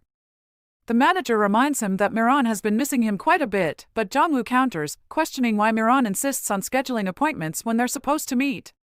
He lets out a sigh, wondering aloud if she's simply using him to show off to her friends. Inwardly, the manager muses that Jong-woo knew what he was signing up for when he married into the family. He bites back the comment, instead mulling over how Jong-woo plans to dodge this meetup with Miran. Suddenly, Jong-woo has a brainwave. He asks his manager about a drama offer he'd recently turned down. On hearing that the filming schedule didn't align, he instructs the manager to call back and accept the role. He figures an urgent meeting with the drama production team would get him off the hook with Miran. As the manager dials, Jong-woo mentally prepares himself for the call from Miran, making sure their stories align. The manager reveals the drama title is A Noble Dining Table. Meanwhile, Yura is engrossed in audition scripts for the same drama while Sis drives them to a supermarket far from home. Her phone rings, it's Sun-hyun. She tells him about her supermarket run and the upcoming audition. It's been 10 days since they started dating, and with Sun-hyun filming in Busan, their relationship feels like a long-distance one. But daily calls have become their routine. At the supermarket, Sis probes her about the call. Yura fills her in, unaware that Sis has been holding back on sharing Gwang-soo's proposal. She doesn't want to add more stress to Yura's plate before the auditions. Just then, Gwang-soo calls. Sis excuses herself, leaving Yura to explore the electronics section. The TV screens around her flash images of Sun-hyun, making her smile at the thought of him being her boyfriend. A voice from behind remarks that Sun-hyun is even more handsome in person. Turning around, she finds a tall man hidden behind a mask and cap. He pulls down his mask, revealing himself as Sun-hyun, leaving Yura stunned. Yura is momentarily frozen in shock as she looks at Sun-hyun. He breaks the silence, calling her name and asking if she's surprised. She blinks back at him, dumbfounded, stammering out a question about how he ended up there. He's here to check on the signboard of his entertainment company.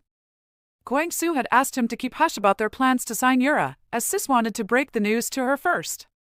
Since he can tell her the real reason he's here, Sun-hyun just says that he has some urgent work in Seoul.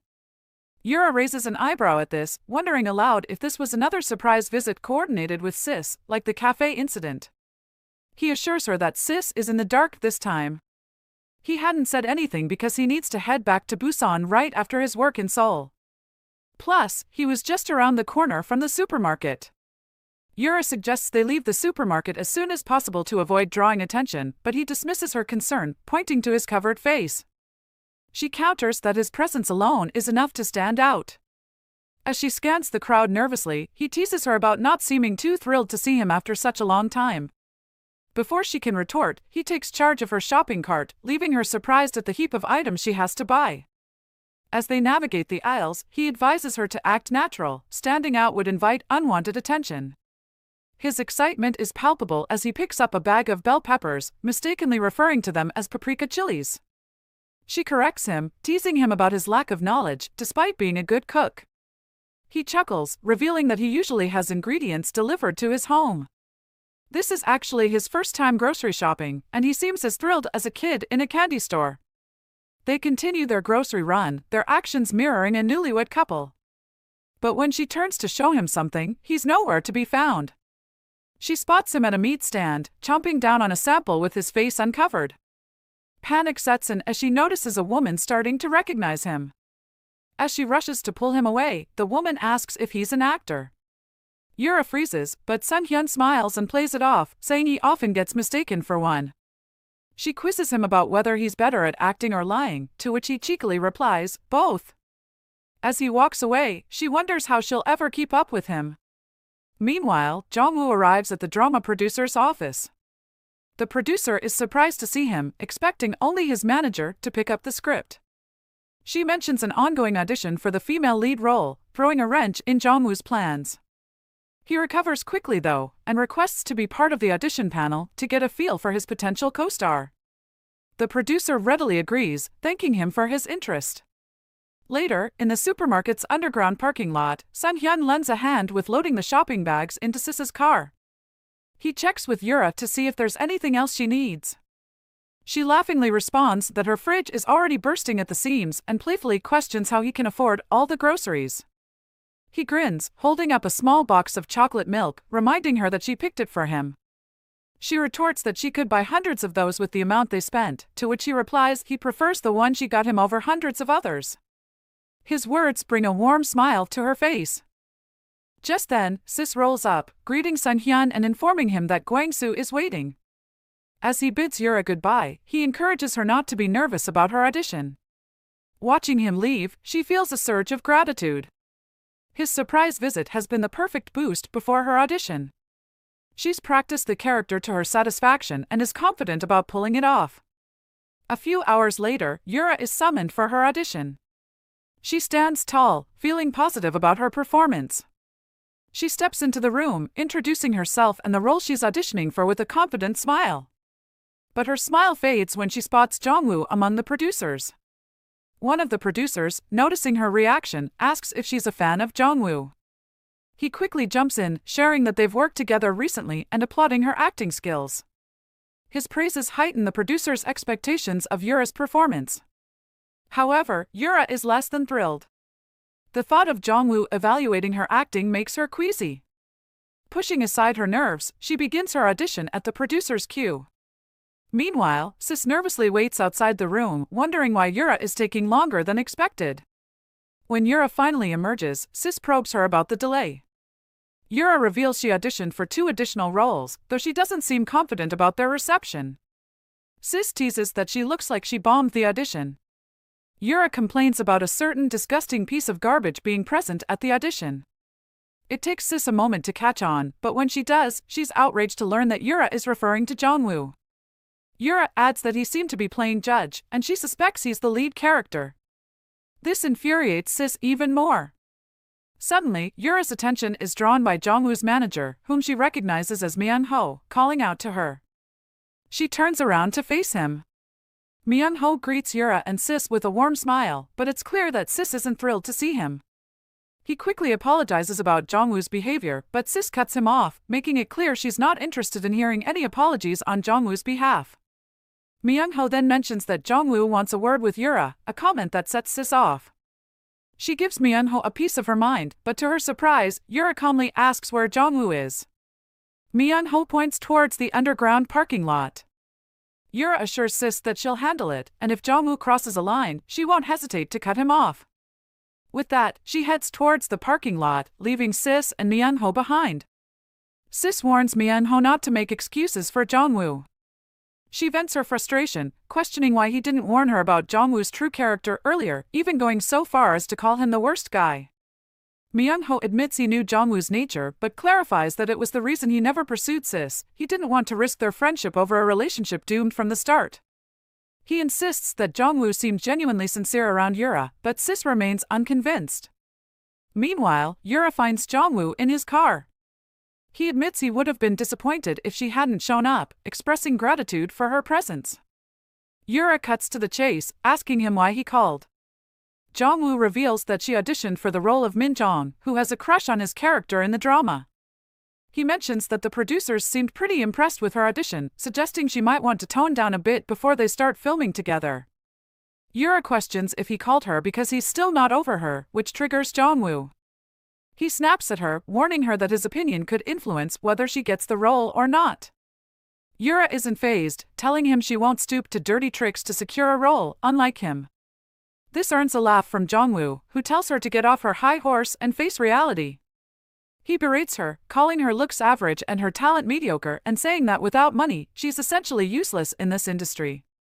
He adds that her 7 years of acting experience are a waste and that to survive in this industry, one needs to rub shoulders with those who have money. Yura admits that she may not have money, but she's not so morally bankrupt as to stoop to his level.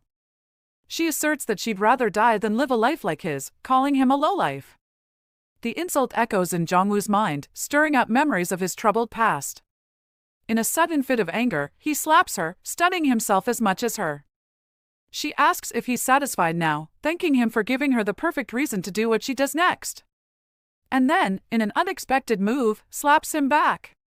She then swings open the car door, telling him she never wants to see his face again. As she steps out, Sis rushes over, immediately noticing the red mark on Yura's face. Yura brushes it off, but Sis isn't convinced, suspecting Jongwoo's hand in this. Before she can confront him, Yura holds her back, insisting they leave right away. Back in the car, Jongwoo stares at his shaking hand, the one he'd used to slap Yura. Childhood memories flood back, reminding him of his father, a man who he'd always despised for his abusive behavior. He'd sworn never to become that kind of man, and yet, here he was. Once they're home, an angry Sis fusses over Yura, preparing an ice pack for her cheek while cursing Jongwoo. Yura confesses that she hit him back, but Sis argues it's not the same, a man's strength is different. As Sis applies the ice pack to Yura's face, she breaks down, wishing she had called the police. Yura comforts her, asking why she's crying. Sis laments the unfairness of it all, frustrated that Yura, a talented actress, is stuck playing minor roles. She blames herself for not being able to support Yura properly, for not helping her shine like the gem she is.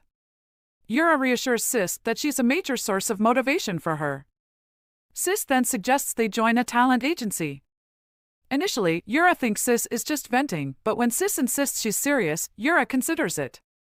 She's always been asked about her agency at auditions, but she's preferred to remain independent, wanting to be judged on her merit, not her connections. But as Sis holds her hand, promising to find a trustworthy and top-notch agency this time, Yura can't help but recall the last time she was close to signing with an agency.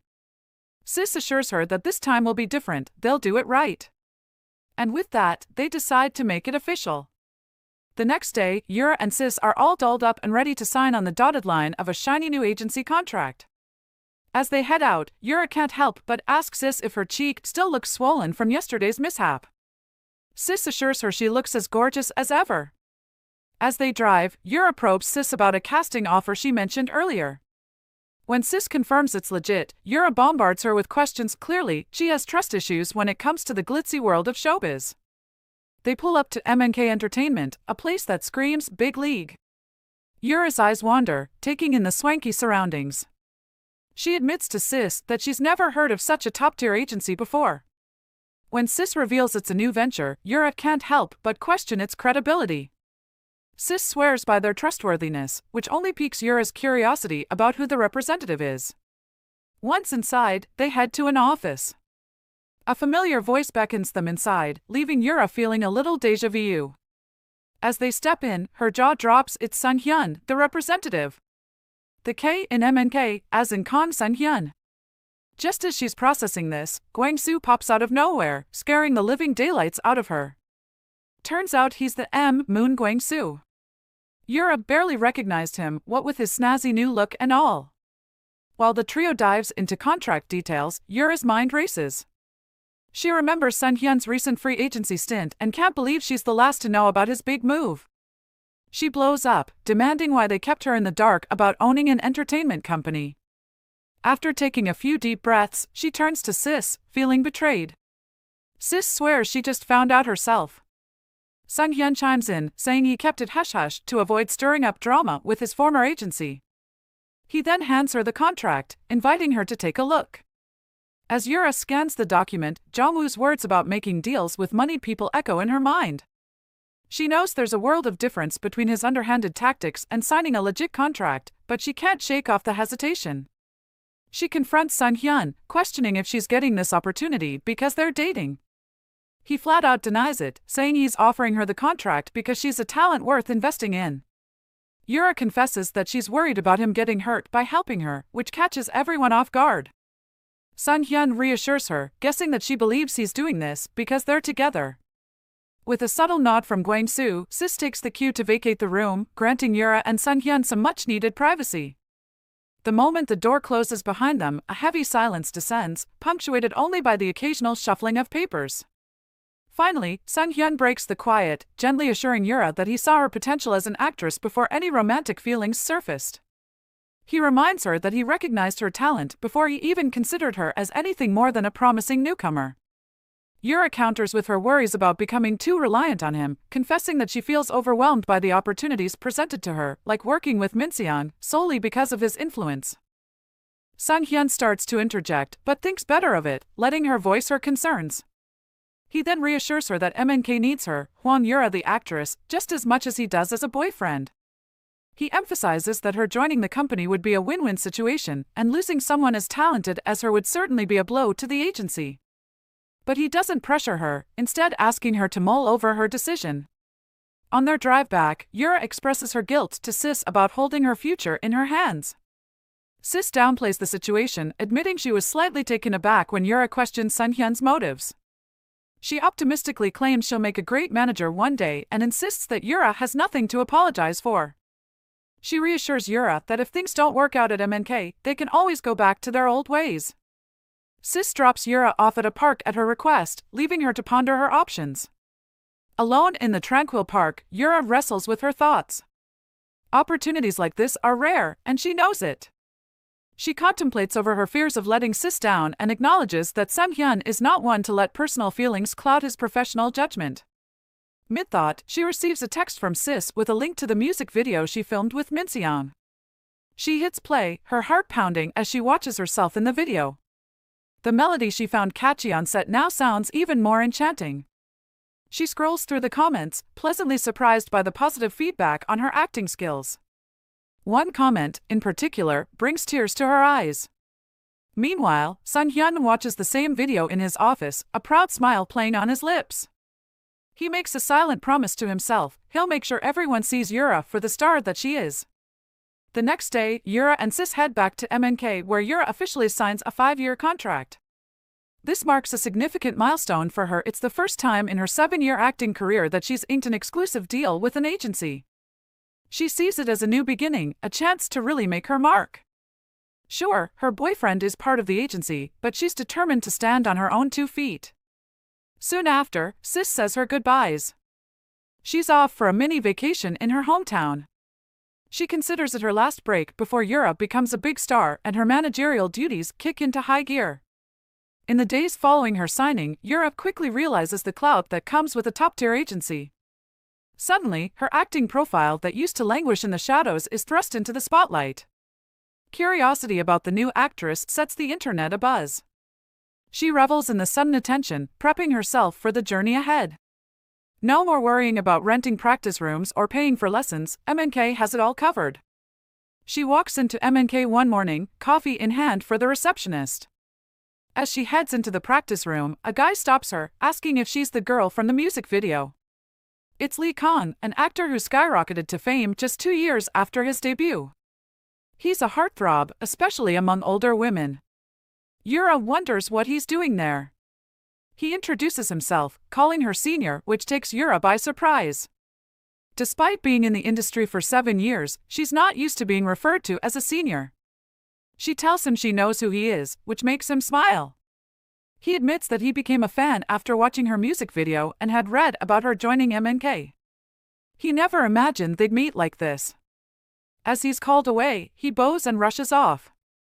Yura overhears him telling his brother what a smart move it was to join the agency. Gwang-soo later reveals to Yura that Lee Khan has also signed with MNK.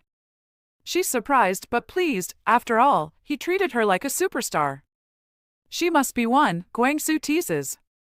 Gwang-soo, who used to manage Sun Hyun, has now taken on a full-time role at the agency. MNK is quickly becoming a melting pot of talent, including Chang Hyun and Jin Ah. When Yura first heard about Jin Ah joining MNK, she was taken aback. After all, Sun Hyun almost went on a blind date with her once. But she knows Sun Hyun didn't know who his potential date was.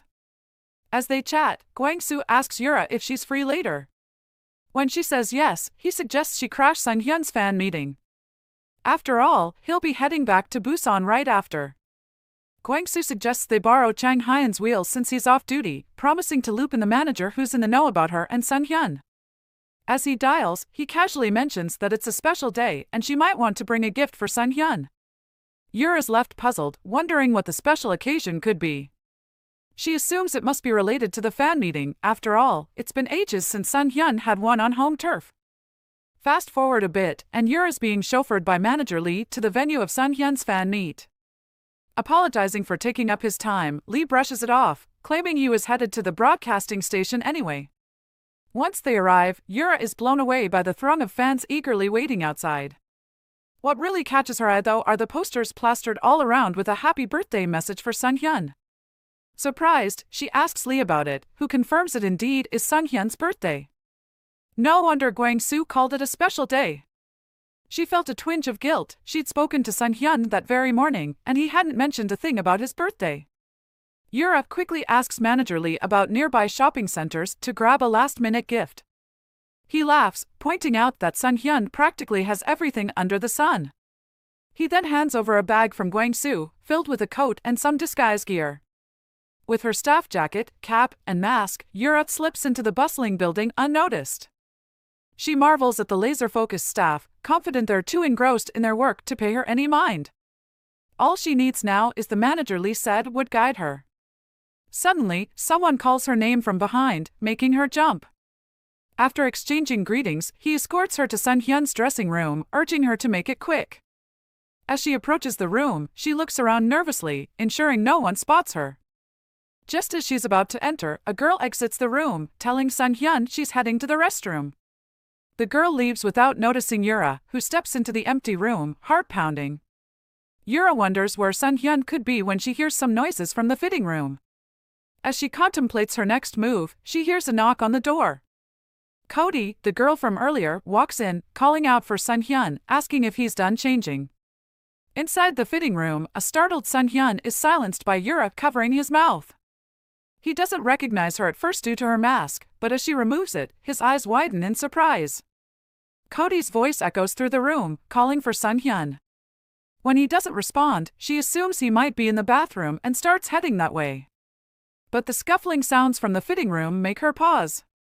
She calls out again, and this time, Sun Hyun quickly apologizes, promising to be out soon. Inside the fitting room, Sun Hyun is trying his best to stifle a laugh, while Yura is in full-on panic mode, worried about being discovered.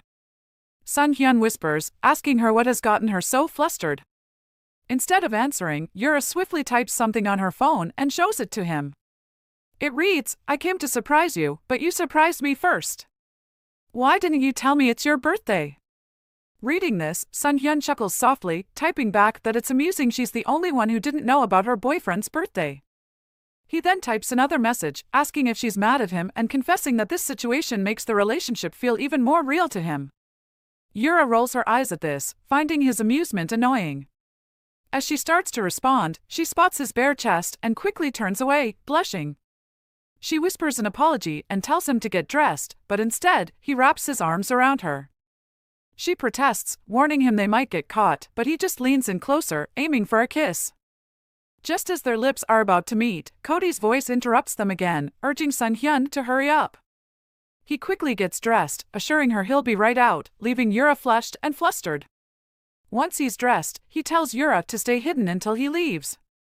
He exits the fitting room, apologizing to Cody for the delay and settling down in front of the mirror for a quick hair fix. Meanwhile, Yura is left alone in the fitting room, her heart pounding so hard she worries it might burst. She tries to calm herself down, surprised by the depth of Sun Hyun's feelings for her, given his busy schedule. She chides herself for not knowing his birthday and still addressing him as senior. Then, an idea strikes her. Just as Cody is finishing up with his hair, Sun Hyun gets a text from Yura that reads, "I know what I'm giving you for your birthday." Intrigued, he quickly asks what it is. Her reply has him jumping out of his chair, even as Cody announces she's done. Excusing himself, he tells Cody he left something in the fitting room and will catch up with her outside. Once inside the fitting room, he confesses to Yura that her message had him on edge, then leans in for a kiss. His phone screen lights up with Yura's simple yet heartfelt text, "Happy birthday." Just a few days later, Yura and Sis are strolling out of a grocery store, taking in the breathtaking beauty of cherry blossoms in full bloom. A couple breezes past them, their hands entwined, and Yura can't help but wonder if she'd ever have the chance to enjoy such simple pleasures with Sun Hyun. She glances at a nearby banner showcasing his face and lets out a soft sigh. For them, even the most ordinary activities seem like an unattainable luxury. She fondly refers to him as her extraordinary lover. Since the fan meeting, Sun Hyun has been juggling overseas commitments while simultaneously filming. MNK, along with J-Film, is gearing up for their joint drama venture, Line. With Sun Hyun's packed schedule, catching up with him is proving to be quite a challenge. Line is a major project that MNK has thrown its full weight behind, featuring a star-studded cast from the agency. Yura, too, has received the script, and despite the long hours spent memorizing lines, she's confident it's going to be a massive hit. As they drive home, Sis asks if Sun Hyun is back in Seoul. Yura informs her that he's attending the press conference for Line. They chat about the high expectations for the drama, including speculation about it hitting a 50% rating. Yura admits she's just thrilled to be part of it, even if her role is a minor one. On her next visit to MNK, Yura gets some unexpected news from Sun Hyun and Gwang-soo. She's been chosen for the role of Yoon, a nearly lead part, after the original actress had to drop out due to Hollywood commitments. This revelation leaves Yura stunned. Sis queries about the actor playing Yoon's partner, Jong-soo, and Gwang-soo reveals it's Conley. Sis teases Yura for not sharing that she'd met Conley. Yura recounts their brief encounter and admits she's relieved that her co-star is someone as approachable as Conley. She sees the role of Yoon as a golden opportunity, one that might even eclipse the main character. Later, when she's alone with Sun Hyun, Yura can't contain her excitement about being in the same movie as him, especially since her character is his on-screen sister. He mentions a kissing scene, but Yura quickly points out that her character doesn't have such a scene. She playfully suggests he should request the writers to add one. When she asks about his character's love interest, he reveals it's Jin-ah, which leaves Yura somewhat taken aback. As they chat, Yura notices some bruises on Sun Hyun's hand. He brushes it off, attributing it to a filming mishap in Busan. But Yura isn't convinced. She knows the line script by heart, and there's no scene that could have resulted in such injuries. As Sun Hyun hastily excuses himself for the upcoming script reading, Yura can't shake off the feeling that something isn't adding up. The following night, we see Yura heading home, chatting away on the phone with Sis, who's out enjoying a romantic date with Gwang-soo. She tells Sis not to stress about her and to have a blast on her date. She then checks if Gwang-soo is with her, wanting to ask about the mysterious bruises on Sun Hyun's hands, but decides against it. She doesn't want to upset Sun Hyun. Hanging up, she heads upstairs to her apartment, her mind buzzing with worry about Sun Hyun's unexplained injuries. As she steps into her apartment, she's resolved to keep prodding him about the bruises. After all, he's going to be in Seoul for a while, and she's nothing if not persistent. But before she can even shut the door, an unexpected visitor gives her quite the fright. A man, his face hidden behind a mask, forces the door open, causing her to drop her phone in shock. She quickly grabs the nearest thing, a teacup, and demands to know who he is, threatening to chuck the cup at him. The man reveals himself to be Jong-woo, his face a patchwork of bruises. As he flicks on the light, he pleads with her not to treat him like some monster. He just needs to ask her something, he says. But Yura has had enough. She wants him gone and makes no secret of it. When he refuses to leave, she threatens to call the cops, frantically searching for her dropped phone. Spotting it near Jong-woo's foot, she makes a dash for it, successfully retrieving it despite Jong-woo's attempt to pull her back. Confused, she yanks her hand away as Jong-woo asks about Sung-hyun. Irritated, she questions his audacity to barge into her home and ask such bizarre questions. He begs her to answer, hinting at the night she spent in Sung-hyun's room in Busan, but backs down when she begins dialing the police. As he hurriedly leaves, he stumbles over his words, asking if she's dating Sung-hyun. She counters, asking if he'd actually listen to her. With that, Jong-woo stutters a bit more before finally leaving. Locking the door behind him, Yura ponders how Jong-woo heard about her supposed relationship with Sung-hyun, her mind once again drifting to those mysterious bruises. Meanwhile, outside, Jong-woo struggles to accept the possibility of Yura dating Sung-hyun. Back at the coffee shop, Sis is interrupted by a call from Yura. Upon hearing that Gwang-soo is with her, Yura asks to have a quick chat with him. There's something she needs to know. Gwang-soo goes with Sis to a quieter spot so he can better hear Yura on the phone. Yura apologizes for bothering his date, then asks what really happened in Busan. She tells him she saw the bruises in Sung-hyun's hand, and heard Gwang-soo got hurt in some fight at a party, but she knows that's a lie. Gwang-soo asks if Sung-hyun told her they just got into a scuffle at the party. When Yura says yes, Gwang-soo hesitates, and Yura presses him to be honest. Gwang-soo says Sung-hyun might get angry if he tells the full story, but decides to come clean about the Busan incident. So here's what went down. The night it happened, Gwang-soo left Sung-hyun to go drink with the crew, since Sung-hyun claimed he was too tired. But after Gwang-soo took off, Sung-hyun went to the hotel bar and found Jong-woo already there, knocking back drinks. Sung-hyun decided to leave, until he overheard Jong-woo and his manager, Myung-ho, talking about Yura. Myung-ho had asked if Jong-woo still cyberstalks Yura out of boredom. A distracted Jong-woo insisted he's just mildly curious, but got defensive when Myung-ho implied he might be harassing her. Myung-ho brought up the audition incident, and Jong-woo grumbled that Yura had slapped him. Myung-ho said Jong-woo should feel guilty about dumping Yura to marry Miran, and Jong-woo blew up.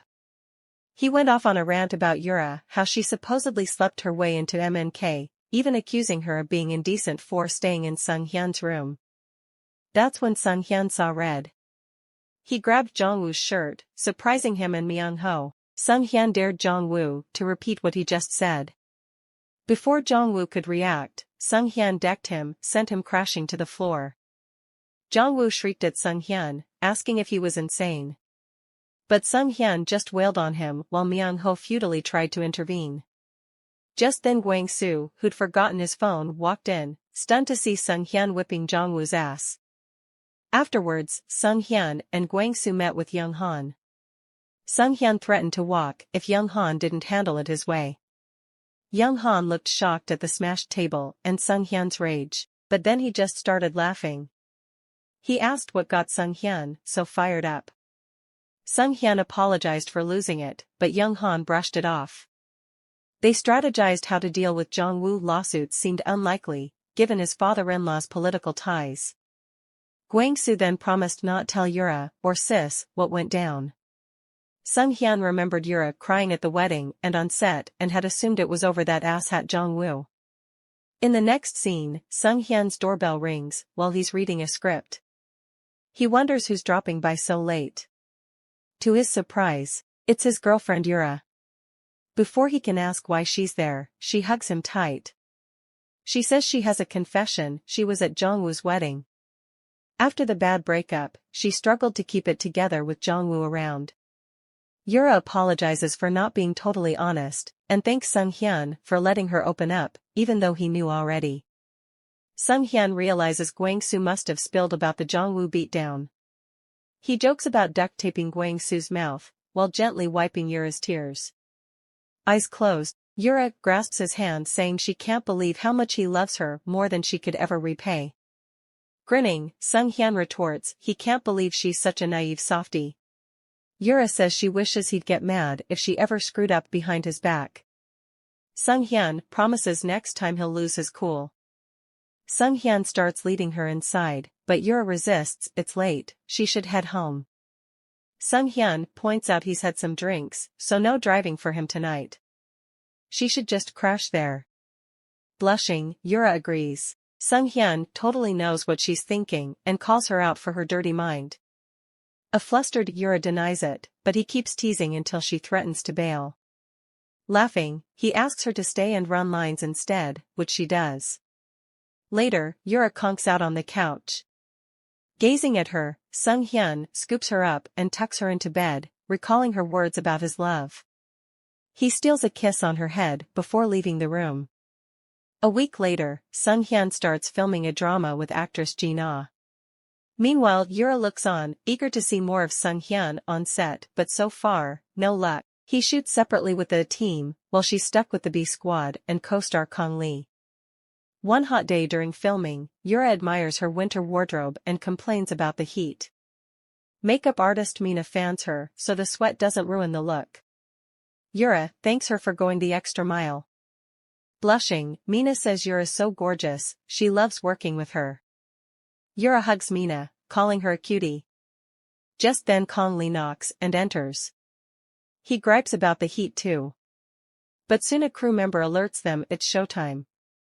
It's been 1 week since filming started. Yura thinks Kong Lee's easy to work with and the vibe is smooth overall except with Sung-hyun. She hasn't contacted him once. As Mina and Sis chat, Yura gloomily realizes she yearns for simpler times with Sung-hyun. She used to wonder how busy couples can't scrape together 5 minutes. Now she'd kill for even 60 seconds with him. It feels like they're drifting apart. Meanwhile, exhausted Sung-hyun flops into the car after another long day. His manager says to nap. Sung-hyun checks Yura's text, but before he can finish typing a reply, Gwang-soo calls. After discussing work, Gwang-soo asks if Sung-hyun knows Yura's birthday is coming up. Surprised, Sung-hyun admits she probably can't party because she's slammed. Gwang-soo says Sung-hyun should surprise her with a gift. Sung-hyun looks at his packed schedule, then promises to hit the shops himself the next day. The next day on set, a crowd gathers to watch Sung-hyun and Jin-ah film a scene. Cut, the director finally yells, announcing a 1-hour lunch break. Jin-ah turns to invite Sung-hyun to eat, but he's already hurrying off. She asks his manager where the sudden rush. He blurts out Sung-hyun's gone to buy his girlfriend a present and instantly regrets spilling the beans. Soon after, Sung-hyun browsing jewelry, trying to figure out what to get. Suddenly, Jin-ah pops up beside him, fawning over a necklace and asking to try it on. She gushes that her 5-year work anniversary's coming up soon. Hinting slyly, she says since he's a company co-CEO now, shouldn't he treat her to something? Shocked speechless, Sung-hyun scrambles, knowing a scene here could be bad news. Jin-ah whispers that he'll embarrass them and the production if he makes a fuss. Reluctantly, Sung-hyun plays along while thinking the whole thing is certifiably insane. Afterwards in private, Jin-ah apologizes profusely for butting into his personal shopping trip. She explains his manager let it slip he was buying his secret girlfriend a gift. She worried he couldn't comfortably pick something out himself with people lurking around, and she wanted to help cover for him so word doesn't leak early and jeopardize their show. Staring back at Jin-ah, Sung-hyun struggles to discern if she's for real or full of it. His eyes widen when she starts actually tearing up. Taken aback, he asks if she's really crying right now. Sniffling apologies, Jin-ah dabs her eyes as Sung-hyun reluctantly hands over a tissue. He says he appreciates her thoughtfulness, but she shouldn't pull this stunt again. As he turns to leave, Jin-ah grabs his sleeve, checking if he forgives her. With a weary sigh, Sung-hyun walks off thinking, so insecure. While behind him Jin-ah thanks her co-star profusely. Back on Team B's set, Kong Lee shares snacks with Yura, Sis, and Mina. Chatting in the dressing room, Kong Lee decides to jump online when he notices something trending. Whoa, Tima blew up. He exclaims. He reads Sung Hyun and Jin-ah's names, making Yura look over with surprise. Sis grabs his phone. It's a pic of the co-stars jewelry shopping. Headlined, Sung Hyun and Jin-ah share romantic resting time at mall. Shocked and speechless, Yura stares at the post as Kong Lee bluntly asks if they're dating. Hours later, a devastated Yura still mopes as Sis excitedly shows her the script for the movie she auditioned for. Filming starts tomorrow. When Yura doesn't react, Sis says don't overthink it. The article claimed Sung Hyun was just buying a gift for Jin-ah's work anniversary. And his manager told her not to worry, remember? Yura admits the manager's reassurance only left her more confused. He got cut off before properly explaining. Sis insists it must have just been an innocent anniversary present. Yura asks if buying jewelry is normal for actor management. Sis, grasping at straws, finally snaps that Yura will see Sung Hyun tomorrow to ask personally before storming off with Mina. Alone, Yura stares gloomily at the cozy photo of Sung Hyun and Jin-ah, wondering why they look so picture-perfect together. Meanwhile, Jong-woo arrives at the mall with his wife, Miran, who bitches about him losing his lead role in Time after she bragged to all her friends. Jong-woo explains the director just wanted to change creative direction, he wasn't fired. But Miran keeps guilt-tripping him for embarrassing her. It reminds Jong-woo of Yura's reaction when he lost a part years ago. She was always so encouraging. Yura. He accidentally says aloud. Miran yells his name, yanking him back to reality. Cursing to himself, Jong-woo trails after Miran, trying in vain not to think about Yura. Later, while Miran shops, Jong-woo sits scrolling through his phone and spots the Sung Hyun/Jin-ah article.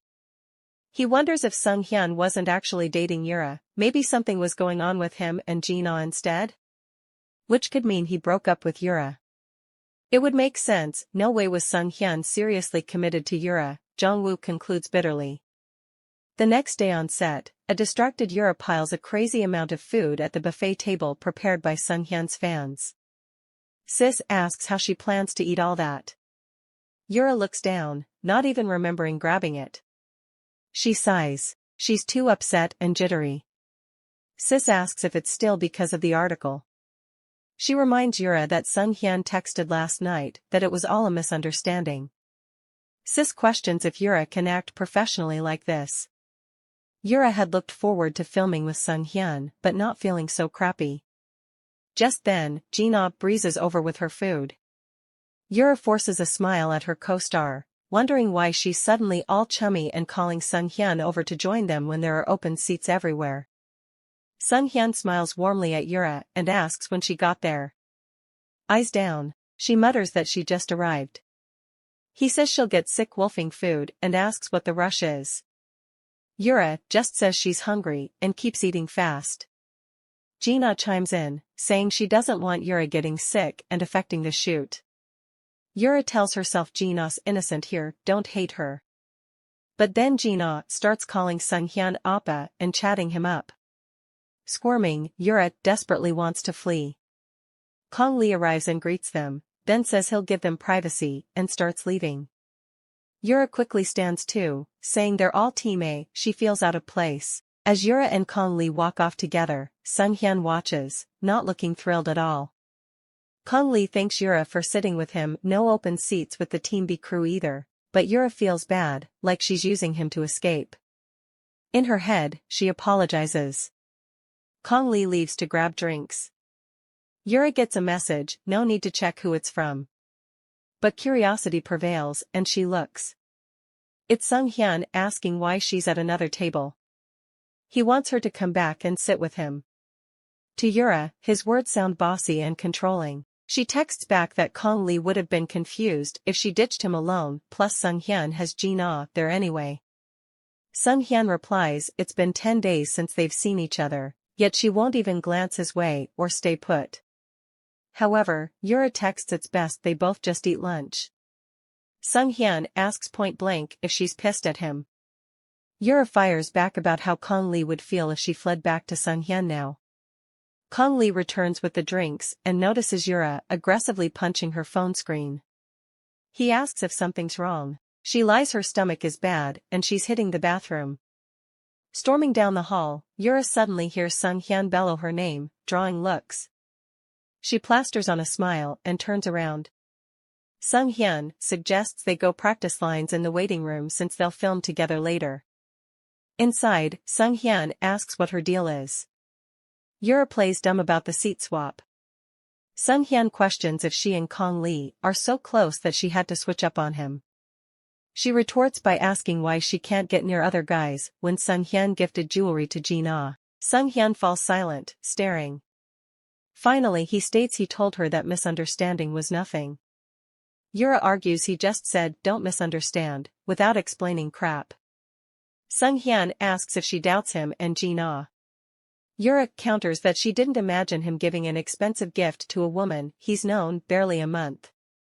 Sung Hyun claims he had his reasons and starts to say what really happened at the store. But he stops himself, pacing around. Can't you just trust me? He asks wearily.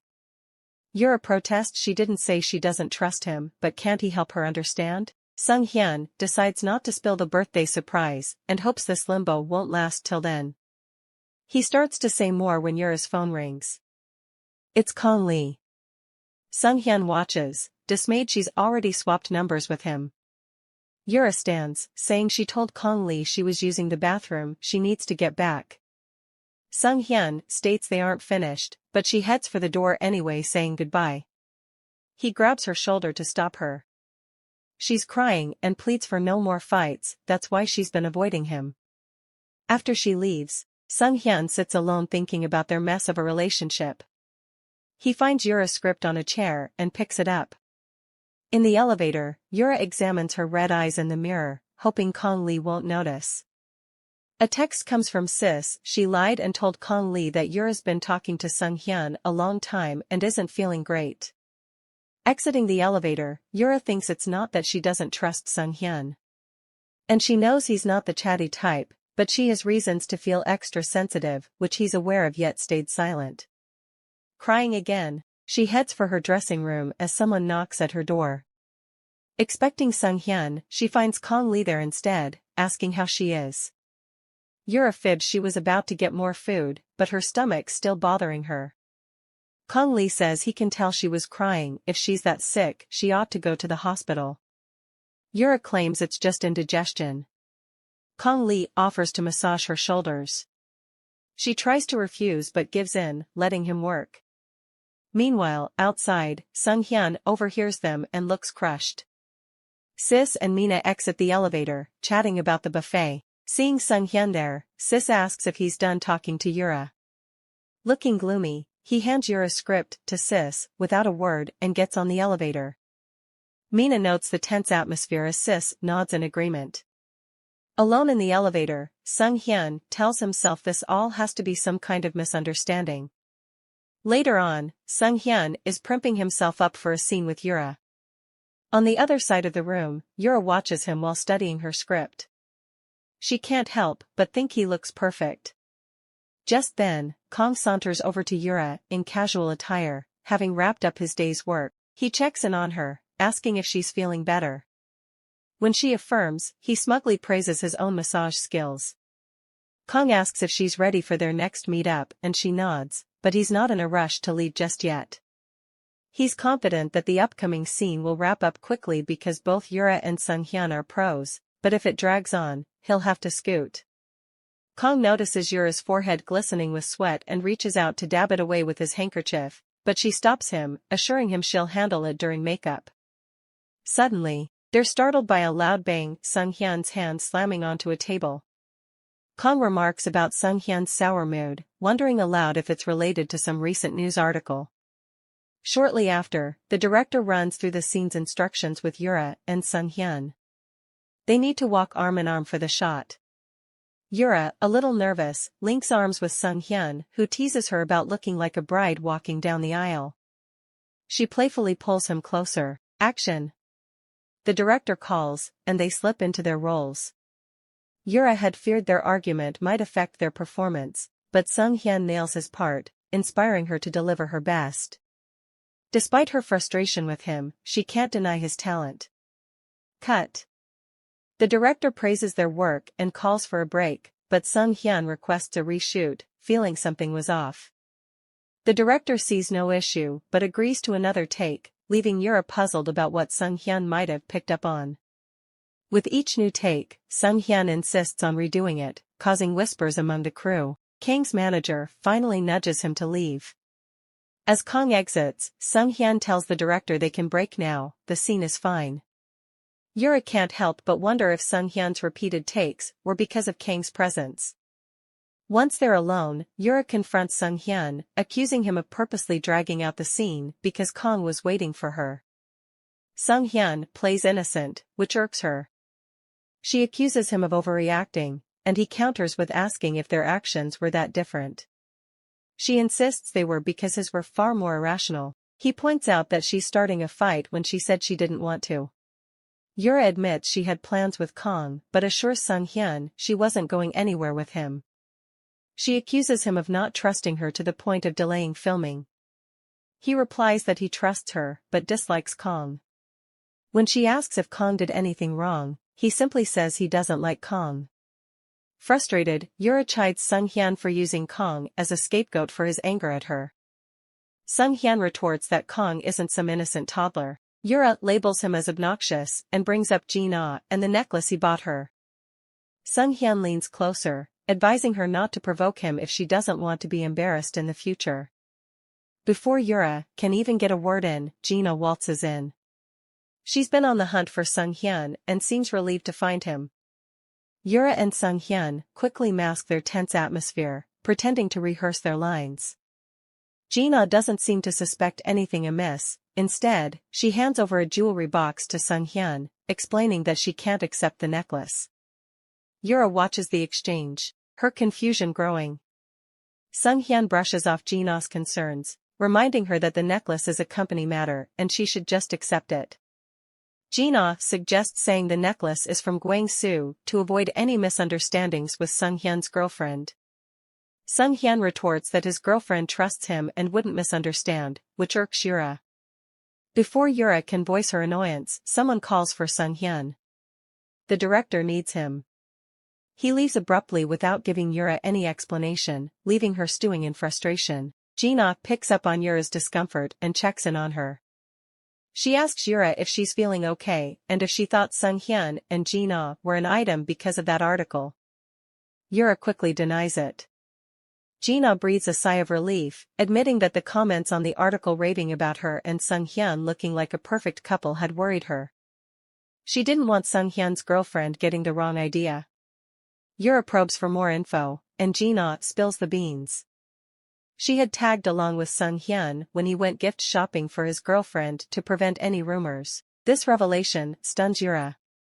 Jin-ah elaborates that Sung Hyun gave her the necklace because he wanted to personally choose his girlfriend's gift. As Jin-ah rambles about her envy of Sung Hyun's girlfriend, it clicks for Yura.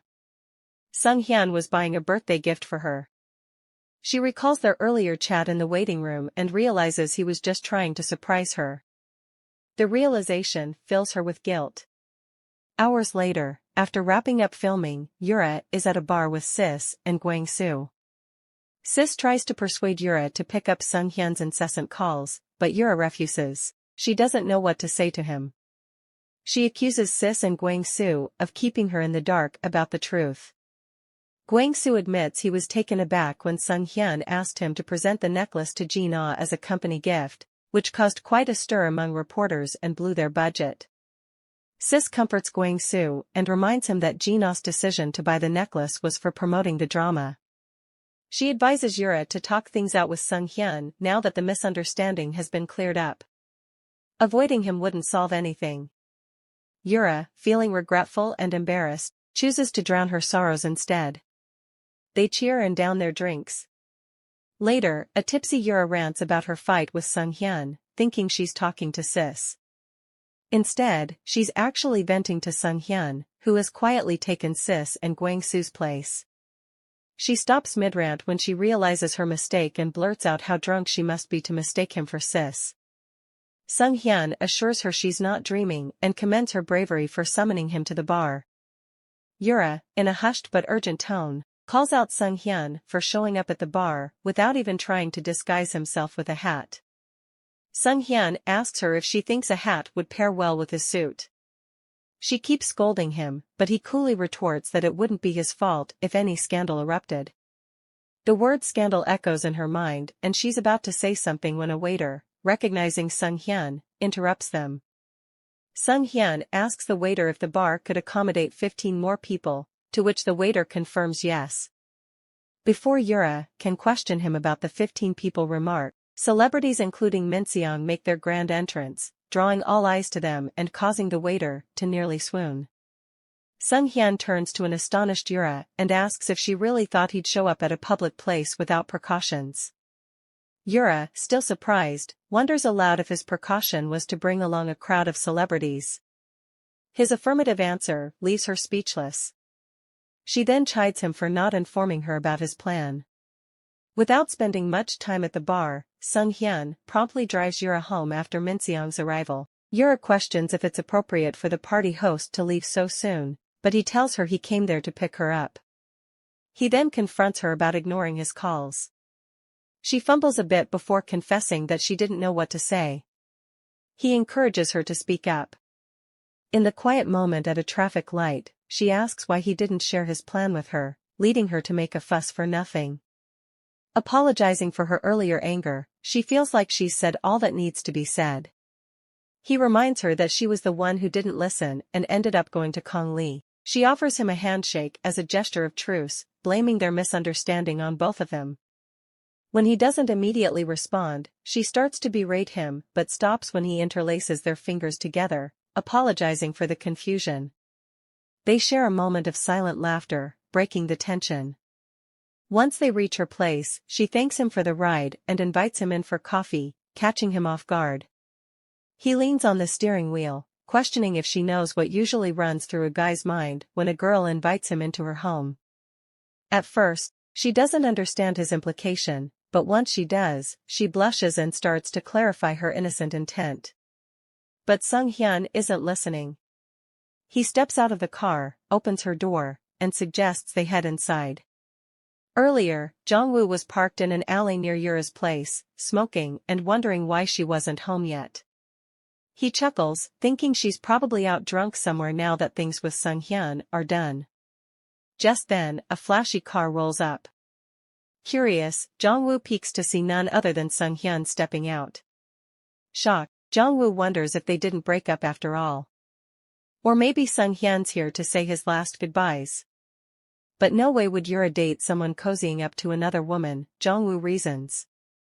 Yet there's Yura, taking Sung Hyun's hand as he helps her from the car. Jongwoo watches stunned as they walk inside together, hearing Yura's voice echo "Appa" in his head. Meanwhile at a bar, Myung-ho's partying with old friends when Jongwoo calls. His buds urge Myung-ho to ignore it, they never hang out thanks to Jongwoo. But Myung-ho steps outside to take the call anyway. Jongwoo barks at him to come drink together. Politely, Myung-ho explains he's out with childhood friends he hasn't seen since one of their dad's funerals. Jongwoo snaps about who pays for Myung-ho's drinks, and orders him to get over here now. That's the last straw for Myung-ho. He cusses out Jongwoo for treating him like a damn servant. He's worked for money, not to be Jongwoo's lapdog. Jongwoo yells, "Is Myung-ho nuts?" "Yeah, I'm crazy," Myung-ho retorts, "or I wouldn't put up with your crap." He says he knows Jongwoo's hunting for Yura again and tells him to leave that poor gentle child alone. Myung-ho orders Jongwoo to go home to his nice wife and get a life. Jongwoo screams curses, while Myung-ho hangs up, fuming. Just then, Miran calls asking Jongwoo where the hell he is when his schedule's wide open. Jongwoo yells at her too. Meanwhile, Yura startles when her kettle timer dings. Amused, Sung Hyun asks why she's so jumpy making some coffee. Blushing, Yura turns back to her task, thinking she's dying from having Sung Hyun here. She remembers his words in the car when she invited him up. Sung Hyun gazes at a photo of young Yura with her parents, saying she resembles her mom now. Yura explains people always said she looked like both parents, but she slowly became her mother's mini-me. Sung Hyun asks if her folks still live back home. Matter-of-factly, Yura shares they died when she was still a student. In the past, mentioning her parents made Yura sad. But with Sung Hyun here, she feels strangely comfortable, not like with Jongwoo's empty platitudes. Studying his grim face, Yura starts cracking up uncontrollably. She admits she doesn't know why she stopped feeling nervous. Sung Hyun asks what made her anxious to begin with. Grinning shyly, Yura refers to the bizarre stuff he said in the car. As she turns to resume coffee making, Sung Hyun moves in close behind her. "What words?" he murmurs, his face inches from hers. Yura playfully accuses Sung Hyun of being a tease. She starts calling his name when he kisses her, cutting her off. Breaking away, she protests this isn't why she invited him in. Grinning, he says he knows, but he came because he wanted to kiss her. Stopping, Sung Hyun asks if he should keep waiting patiently. In response, Yura starts unbuttoning his shirt as he resumes kissing her. The next morning, Yura awakes to Sung Hyun cooking breakfast. It feels like a dream. He serves her food. She asks, isn't he eating too? But Sung Hyun says he has to rush off to film.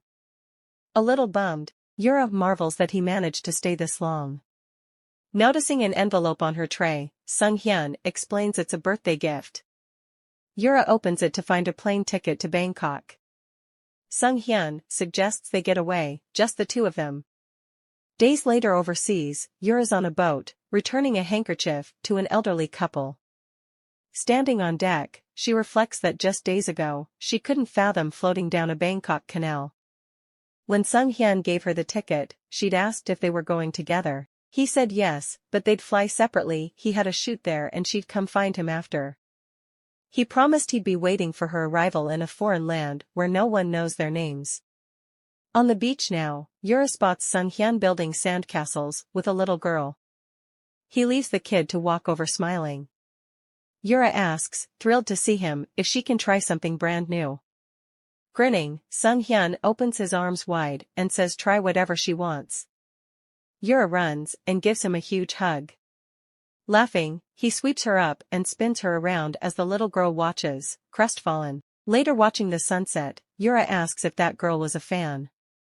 Sung Hyun says she was just a random tourist, no one recognizes him here, amusing Yura. She calls him cute. Hugging her from behind, Sung Hyun says this closeness makes him happy too, but also sad, thinking of tomorrow. He apologizes that he can't lay bare his heart to the world. Sung Hyun frets he stole her ordinary happiness, openly loving each other without hiding. Now even tiny everyday things have become a special birthday gift. He wishes he had better words to convey the depth of his feelings, but his heart has grown too full to ever let her go. After the beach, they have a romantic dinner at their resort.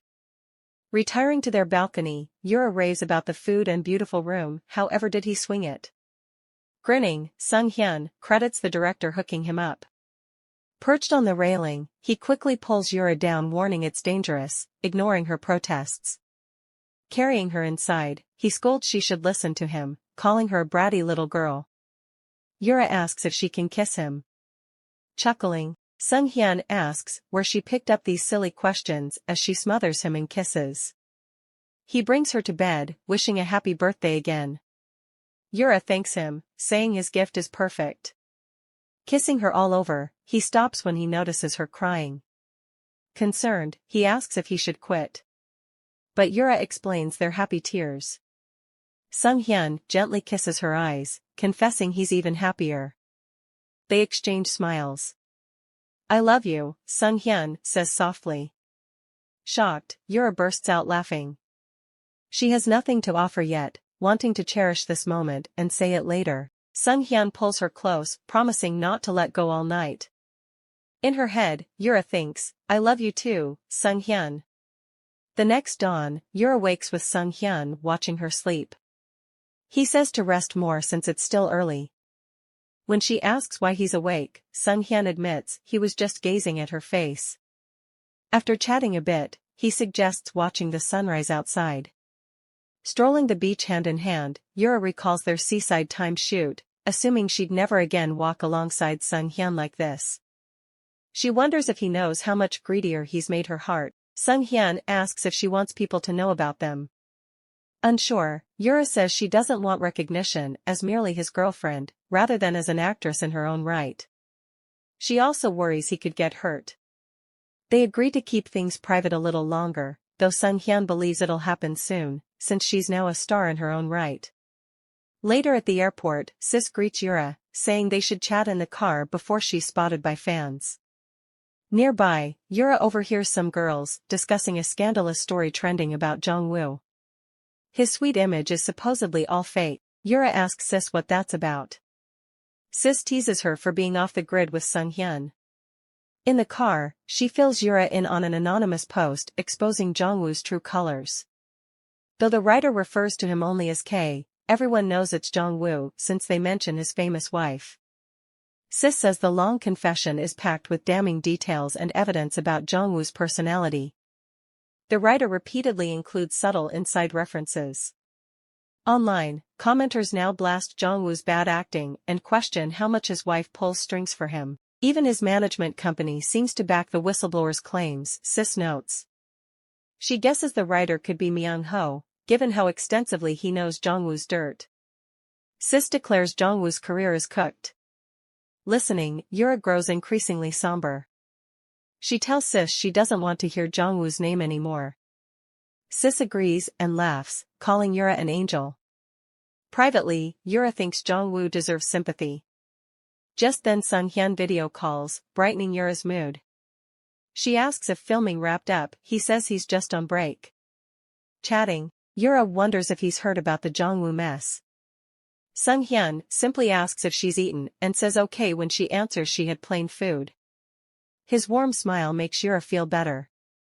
Days later at the salon, Yura tells the stylist no major trims for now, due to her line role. The hairdresser asks if the premiere airs that night. She and the staff plan to tune in. Yura confirms, sharing she'll watch with the crew. Ever since her blissful vacation, it's been non-stop shooting. At the MNK office, Gwang-soo hands Sung Hyun a tall stack of scripts to review. Sung Hyun reminds him he wants a year off after this project. Gwang-soo chuckles, he may change his mind after scanning some prospects. Just then Kong Lee arrives to discuss his contract. As Sung Hyun stands to give them privacy, both Gwang-soo and Kong Lee urge him to stay since he runs the agency too. Settling in, Gwang-soo passes Kong Lee a script to check out while they talk business. Sung Hyun checks his phone and smiles at Yura's incoming message. She asks if they can refrain from looking too close tonight with the crowd. Grinning more, Sung Hyun texts her to simply come to his room in 5 minutes. As his meeting wraps up, Kong Lee mentions heading to the conference room for the Line premiere party. Then Kong Lee casually asks if the rumor is true that Gwang-soo allows office dating. Gwang-soo asks if Kong Lee's dating anyone. Flustered, Kong Lee denies it but admits hoping to date someone specific. Gwang-soo confirms he won't interfere, but relationships can't go public. Shockingly, Kong Lee says if things work out romance-wise, it would be great publicity for Line, since he likes lead actress Yura. Gwang-soo spurts out his tea in surprise, then erupts coughing as Kong Lee raves innocently about falling for Yura at first sight and his excitement at starring together. He praises her professionalism and charm. Aloof, Sung Hyun suddenly mentions Yura already has a boyfriend. Kong Lee freaks out, asking Gwang-soo details about the mystery guy, like if he's famous too. He whines that he planned to confess feelings to Yura that very night after their premiere. He then insists he can't simply give up as Gwang-soo's eyes dart nervously to Sung Hyun, but Sung Hyun's poker face reveals nothing, deeply unnerving Gwang-soo. Still blabbering about wooing Yura, Kong Lee rushes off to strategize. Grabbing Sung Hyun urgently post-exit, an anxious Gwang-soo urges him not to overreact. But cool and collected Sung Hyun seems unbothered. Gwang-soo argues Yura herself will face serious blowback from the public and antis for dating Sung Hyun. Ranting about the headaches to come, Gwang-soo yelps when Sung Hyun covers his mouth, simply stating he should stop fretting so much.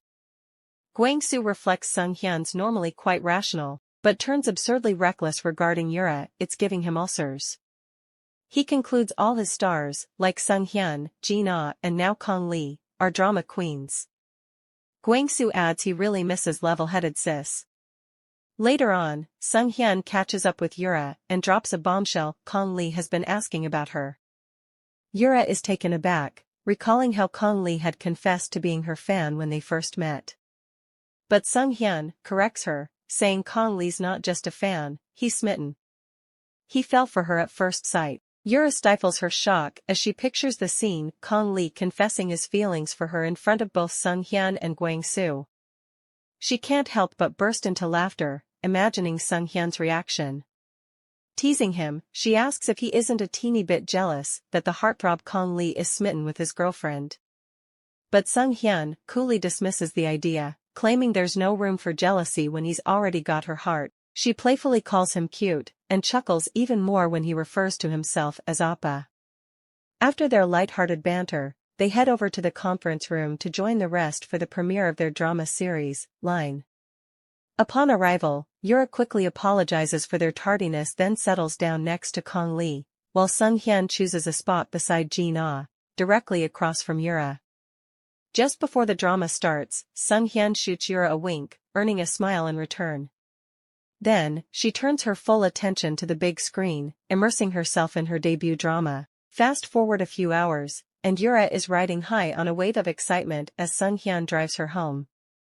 Watching the drama felt surreal, like living out a dream. She gushes about Sung Hyun's stellar performance, praising his acting skills. He returns the compliment, saying she was equally fantastic. As she continues to rave about his acting, her phone interrupts with a call. Sung Hyun curiously asks who it is. When she reveals it's Kong Lee, he questions why she's asking him for permission to pick up. Yura hesitates, worried that not picking up might lead to misunderstandings. Deciding to answer, she finds Kong Lee on the other end, asking if she's reached home yet. She assures him she's en route, regretfully admitting she didn't get a chance to say goodbye earlier. He then hints at having something to tell her, something she already has an inkling about. A few moments later, Yura pulls up at the cafe where Kong Lee had asked to meet. Sung Hyun assures her he'll be waiting nearby and she promises to return as quickly as she can. As she disappears into the cafe, Sung Hyun settles back in his car, beginning to wait. 10 minutes tick by slowly, each second amplifying his curiosity about the conversation happening indoors. He starts picturing Yura's polite but firm rejection of Kong Lee. Growing impatient, he finally fires up his car engine. Inside the cafe, Yura is surprised by the calmness of the place. It's completely empty. She asks Kong Lee if he's booked out the whole cafe just for their meeting. Kong Lee admits he borrowed the place from a friend who owns it, just so she wouldn't feel under any pressure. He offers her a seat and some snacks, and she thanks him, feeling a pang of guilt. Kong Lee sits across from her, unusually quiet compared to his usual jovial self. Yura breaks the silence, remarking on the tranquility of the place. Kong Lee offers to play some music, but she declines, encouraging him to get to the point. Kong Lee stumbles over his words, blushing as he gathers courage to express his feelings. Just as he's about to spill, he freezes at the sight of Sung Hyun occupying the seat next to Yura. Both Yura and Kong Lee are taken aback. Sung Hyun reminds Kong Lee of his declaration to pursue Yura and challenges him to go ahead while he, Sung Hyun, does everything in his power to stop him. After this exchange, Sung Hyun takes Yura home, enduring her icy glare all the way. He apologizes profusely, pleading with her to stop glaring as it's distracting him from driving. He acknowledges his recklessness, explaining his impatience made each passing minute feel like an eternity. Yura admits she's mortified about facing Kong Lee for their shoot the next day. Sung Hyun assures her there's nothing to fear. She questions why he's revealing their secret, causing him to chuckle. Twisting her fingers nervously, she voices her concern that Kong Lee might spill the beans about their relationship. Sung Hyun gently places his hand over hers, advising her not to overthink it as it doesn't help. She looks at him, realizing that if their relationship becomes public knowledge, he stands to lose more than she does. The last thing she wants is to add to his burdens. As they pull up to her apartment, Yura turns to Sung Hyun with a grateful smile, thanking him for the ride home. She's about to step out of the car when he tugs on her bag, pulling her back in. He playfully reminds her that it's been 4 whole days since they last saw each other. Yura can't help but chuckle, realizing that his jealousy has been simmering all day. Deciding to play along, she leans over and plants a kiss on his cheek, telling him to head home and get some rest. Sung-hyun looks at her, feigning hurt. He asks if she's punishing him for his earlier actions. This earns him a hearty laugh from Yura, who once again makes a move to exit the car. But he pulls her back, this time leaning in for a passionate kiss. As the intensity of their moment escalates, Sung-hyun adjusts her seat till she's lying down, his fingers tracing the buttons of her shirt. She halts him, worried about prying eyes. He reassures her, pointing out that the street lights are out. Then he dives right back into their intimate moment. Unbeknownst to them, a mysterious figure watches their car from a hidden corner. The next day on set, Kong Lee broods in his dressing room, replaying the previous day's events. The revelation of Yura dating someone had taken him by surprise, but he was confident.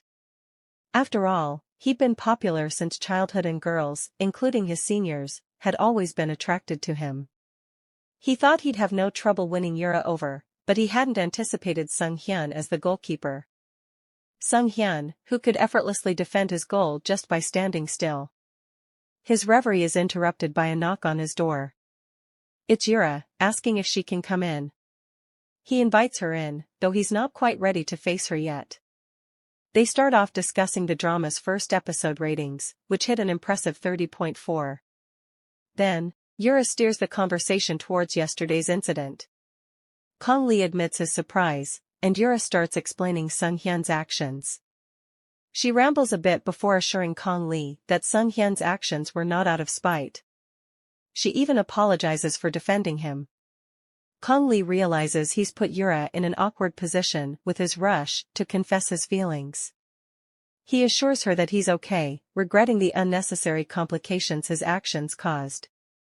He admits that he owes Sung-hyun an apology, adding that he still can't believe he walked out of the office unscathed yesterday. He marvels at how cool Sung-hyun is, trusting Yura enough to let her meet up with another man over coffee. But Yura corrects him, saying Sung-hyun's trust isn't as absolute as he thinks. Kong Lee wonders if Sung-hyun showed up, because he sees him as a serious contender. He notes how Sung-hyun confidently walked in, seemingly without a care for who might spot him. Yura muses that it's just like Sung-hyun to act so boldly, as if he's certain he won't be caught. Kong Lee reassures her that he'll keep their relationship under wraps, so she needn't worry. Yura thanks him, expressing her trust in him. He dismisses her gratitude, apologizing for causing her trouble when she's already got a lot on her plate with filming. He encourages her to reach out to him freely in the future, admitting his fondness for her. After Yura leaves, Kong Lee's manager walks in to find him in tears. Startled, he asks why Kong Lee's crying. Kong Lee quickly blames it on the drama's high ratings, but his manager isn't fooled. He suspects Yura rejected Kong Lee, and comforts him, assuring him that first loves are often like this. Meanwhile, the city is abuzz with chatter about Line, Sung-hyun, and Yura. One girl admits that initially she worried Yura might ruin the drama but was pleasantly surprised by her acting. People are praising Yura's looks, and stores are even selling the lipstick she wore in the drama. The drama's being hailed as a hit, with some fans confessing they've listened to the soundtrack over 10 times. Girls are clamoring to buy everything Yura wore in the first episode. A group of girls discussing Yura bumps into Jong-woo, who's in disguise, and they continue on their way, oblivious. A few days later in the MNK office, Gwang-soo is ecstatic as he sifts through interview invitations for the Line cast, while Sung-hyun watches him amusedly. Gwang-soo shares that the public's reaction to Yura has been overwhelmingly positive, and she's received numerous interview requests. He believes this could be a game-changer for her career and is already planning on getting her a new car. Sung-hyun reads a glowing review of Yura's performance and smiles proudly. Gwang-soo teases him about Yura's growing popularity outshining his own, but Sung-hyun shrugs it off. Gwang-soo then asks him how he feels about Kong Lee, recalling their friendly interaction a few days ago. Sung Hyun remembers Kong Lee apologizing to him over drinks with Min Seong and Chung Hyun. He admits he had fun teasing Kong Lee and says he wouldn't have had any issues with him if it weren't for the situation with Yura. As he gets up to leave, Gwang-soo asks where he's headed. Sung Hyun nonchalantly replies that he's off to support his wife. On set, the director's voice echoes loudly as he shouts, "Cut." He starts berating an extra who's in a scene with Yura for fumbling her single line. The extra bows apologetically and promises to focus more. Kong Lee, observing from a distance, watches the unfolding drama with a gloomy expression. He believes that the director's harsh reprimand will only serve to scatter the actress' focus further. Suddenly, Sung Hyun appears behind him, calling his name and startling him. He then proceeds to tease Kong Lee about his costume, calling it hideous. Sensing the tense atmosphere, Sung Hyun inquires about the reason. When Kong Lee fills him in, Sung Hyun strides over to the director without hesitation. The director looks surprised to see him at Team B's studio and asks about his sudden visit. Sung Hyun casually replies that he just dropped by to cheer them on and announces that he's arranged a coffee truck for everyone. This news immediately lightens the mood on set, and the cast and crew excitedly head outside for their coffee break. As they leave, Yura passes a handkerchief to the distressed actress, offering her comfort. Sung Hyun watches this exchange quietly. With everyone else enjoying their break outside, Yura and Sung Hyun retreat to her dressing room. She playfully points out how he always seems to appear at the right time, just when she needs a breather. In response, he teases her about acting like a senior, referring to her interaction with the young actress. Yura admits that the actress reminds her of her own early days. She shares how encouraging words used to lift her spirits back then, and now, she wants to pass on that strength. As they chat, Sung Hyun inquires about Sis. Yura explains that she's gone home for her mother's birthday.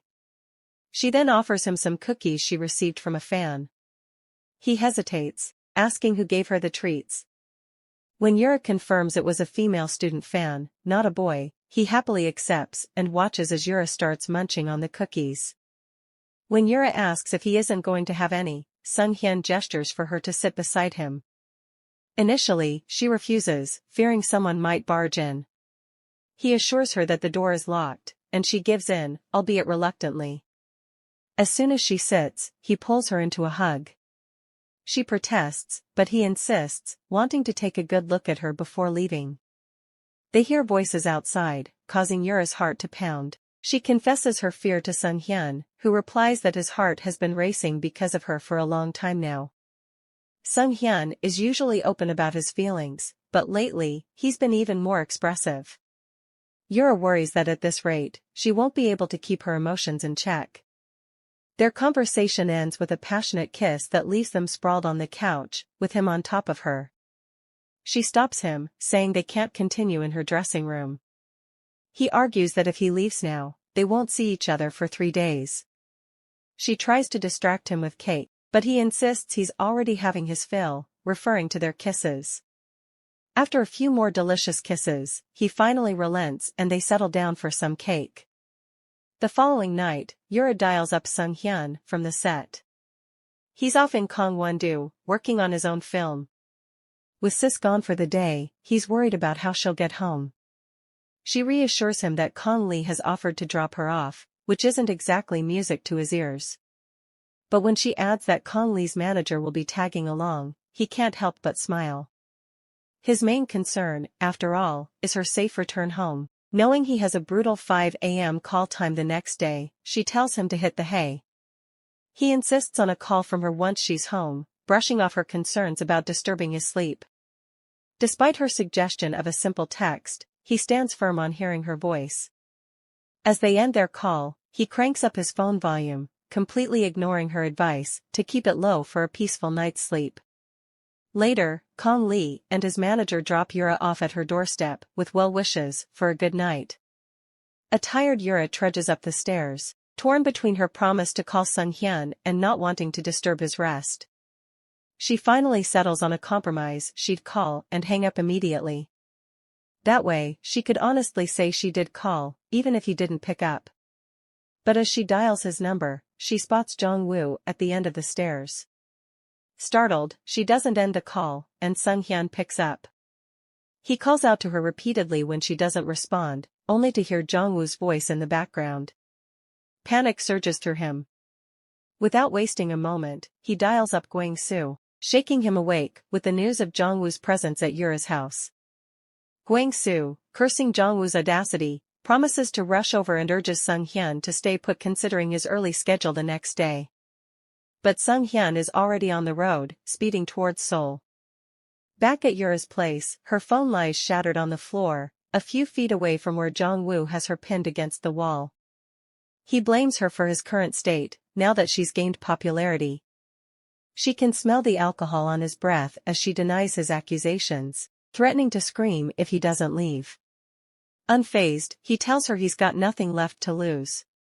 When she asks him what he wants, he breaks down, uttering a single word, "You."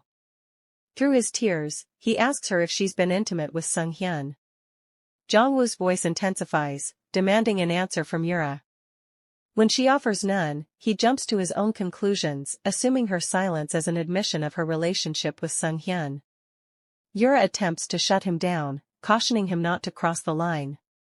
But Jong-woo simply laughs at her, commenting on how mature she's become and how she now has a steady man in her life. He questions when she started wanting a life like his, highlighting their differences. Yura counters, bringing up her relationship with Sung-hyun and her successful career as an actress. She hints at his lack of talent, which triggers a fit of rage in Jong-woo. He slams her against the wall, challenging her to repeat her words.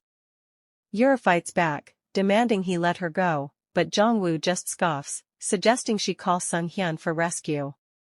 In a burst of adrenaline, Yura manages to push him away and makes a dash for the stairs. Jong-woo grabs her broken phone, threatening to call Sung-hyun. As he fumbles with the shattered device, Yura tries to slip past him. But he catches her wrist, causing her to stumble and start tumbling down the stairs. Just as Yura braces for the fall, Gwang-soo appears out of nowhere, breaking her fall. He quickly checks on her, promising to take her to the hospital once the situation is under control. Meanwhile, Jong-woo bolts, with Gwang-soo hot on his heels. Jong-woo speeds away, repeating to himself that he can't afford to get hurt. He starts hallucinating Yura sitting next to him in the car, calling his name. His reckless driving ends in a crash, leaving bystanders shocked and dialing for help. The following day, Sung-hyun faces Gwang-soo's wrath for leaving his set. He had cited health issues to the director and crew, which had caused a stir of concern on set. Yura, who had been taken to the hospital, was fortunately not seriously injured, but advised to rest. Upon hearing about Yura's incident, Kong-lee rushes to the hospital.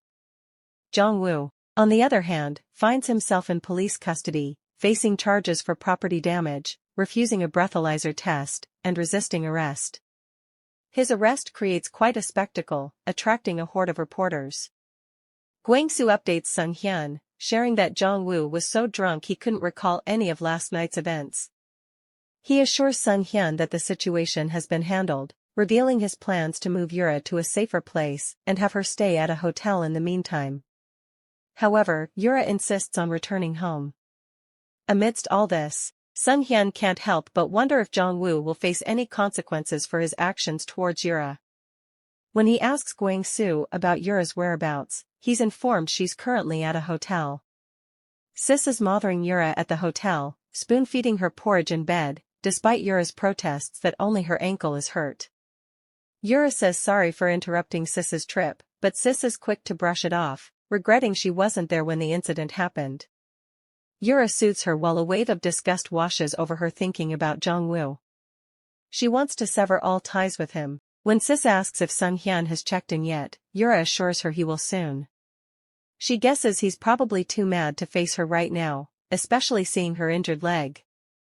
Meanwhile, Jong-woo is in the police station restroom, handcuffed and frustrated. He's struggling to remember what happened the night before, knowing only that he met Yura. As he fixes his hair in the mirror, he's startled by Sung-hyun's voice from behind. Despite Jong-woo's pleas, Sung-hyun strides over and lands a punch on his face. Back at the hotel, Yura wakes up startled to find Sung-hyun in bed with her. It's 8 p.m., he tells her, urging her to rest more. He arrived an hour ago, he explains, while Sis stepped out. Yura teases him about his sudden appearances, likening him to a teleporter. He wishes he could teleport, so he'd always be there for her. He apologizes, and she instantly knows why. Catching him staring at her, she jests if she looks pretty, earning a smile and a playful hair ruffle from him. She apologizes for causing him worry and disrupting his filming schedule, but he reassures her it's not her fault. In the silence that follows, he suggests she move into his house until she finds a new place. She's momentarily thrilled, imagining them living together, but he bursts her bubble, saying he'll stay in a hotel while she and Sis stay at his place. She declines, worried about the inconvenience, the pressure of being in his house, and the possibility of reporters finding out. He pulls her into a tight hug, confessing how insecure he feels about leaving her alone. She reassures him that she has him and Sis, and plants a quick kiss on his lips, teasing him for making her wide awake. They share a warm hug and a smile, Yura feeling grateful for having him. Unbeknownst to her, Sung-hyun's hand is bruised, and a new phone for her sits unnoticed on the coffee table. Fast forward a few months, Yura and Kong Lee are guests on an entertainment news show hosted by the lively Kim Ina. She probes them about their skyrocketing fame. Yura confesses she hasn't really felt it yet since she's been cooped up on sets most of the time. She does, however, promise to step out the next day to soak in her newfound celebrity status. Kim Ina advises them to take along bodyguards when they hit the streets. Yura chuckles at her advice, feeling pretty chuffed about how she's handling these unexpected questions. Kim Ina then turns the spotlight onto Kong Lee, who handles his question with ease. She then drops a bombshell: a recent survey ranked Yura and Kong Lee as the top drama couple. Yura manages to keep her cool, offering a polite smile, but inside, she's freaking out, unsure of how to respond. Kong Lee steps in and graciously calls it an honor.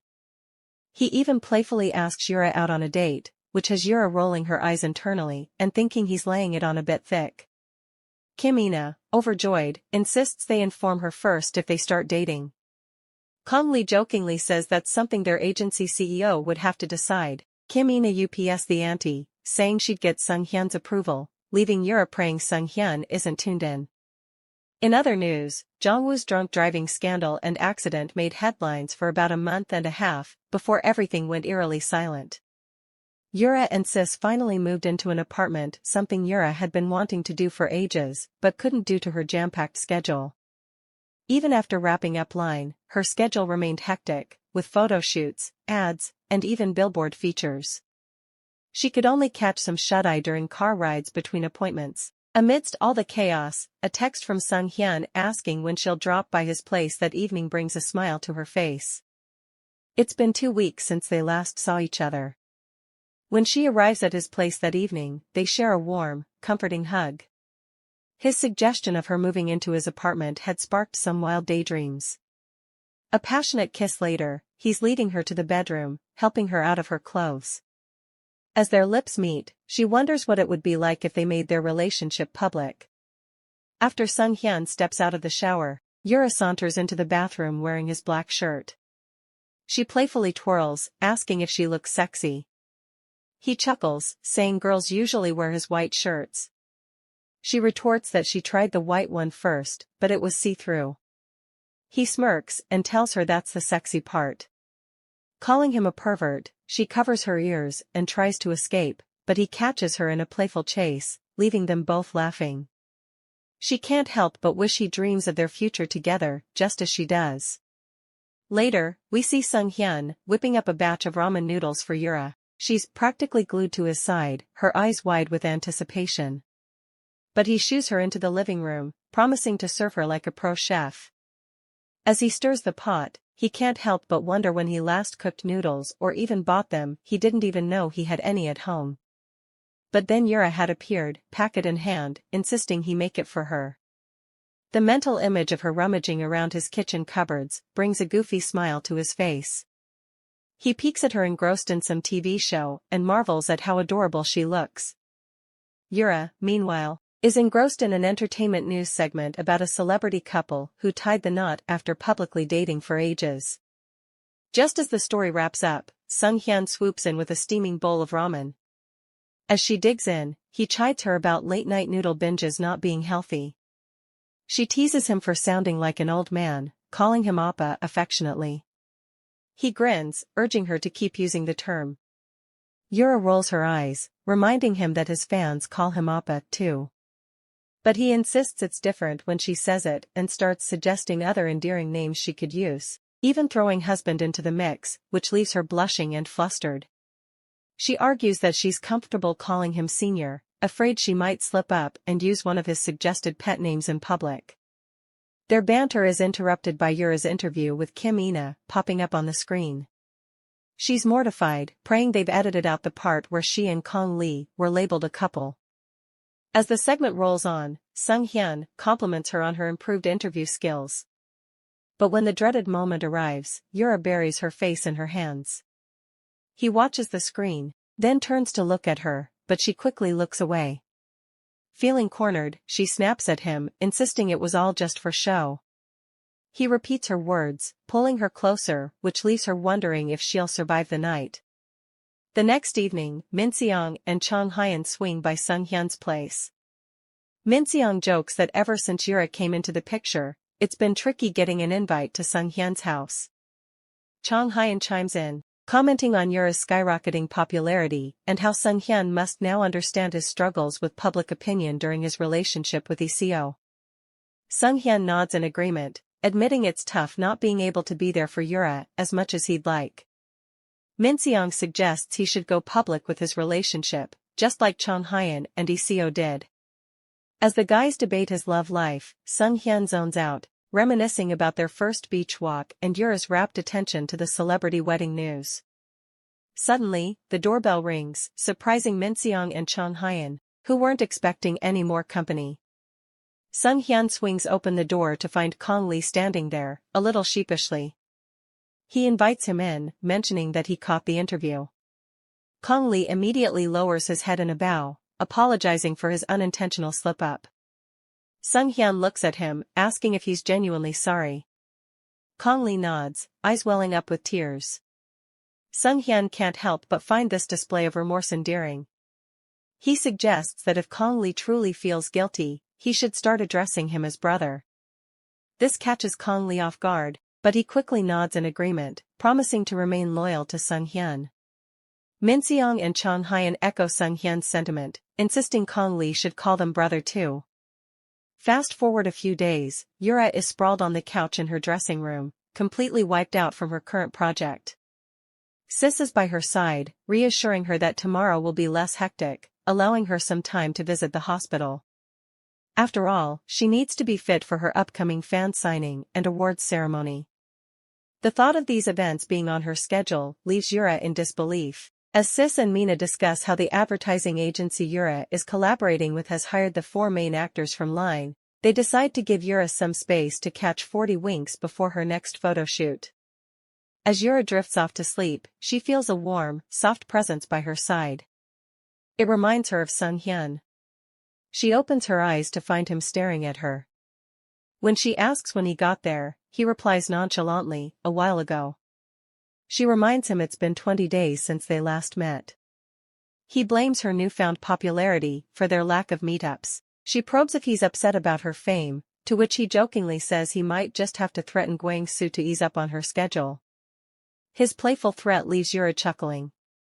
He tells her to eat well during her break, noticing she's lost weight. Yura suddenly gets up, declaring she wants his homemade noodles. He counters by suggesting ginseng chicken stew instead. Their friendly banter continues as he teases her about her noodle craving. She urges him to repeat a phrase he used to say often to her, making him blush a little. When she insists, he pulls her closer to him. On the day of the fan signing, Yura, still in her dressing room, rings up Sung-hyun. She shares how nervous she is about the event, mentioning that the tickets are sold out and fans have been lining up since dawn. After her mini-rant, she asks where he is. He reveals he's at the tailor shop, dealing with an issue with his award ceremony outfit. Just then, Sis walks in, signaling it's time for Yura to head out. She tells him she'll see him at the awards ceremony later that night.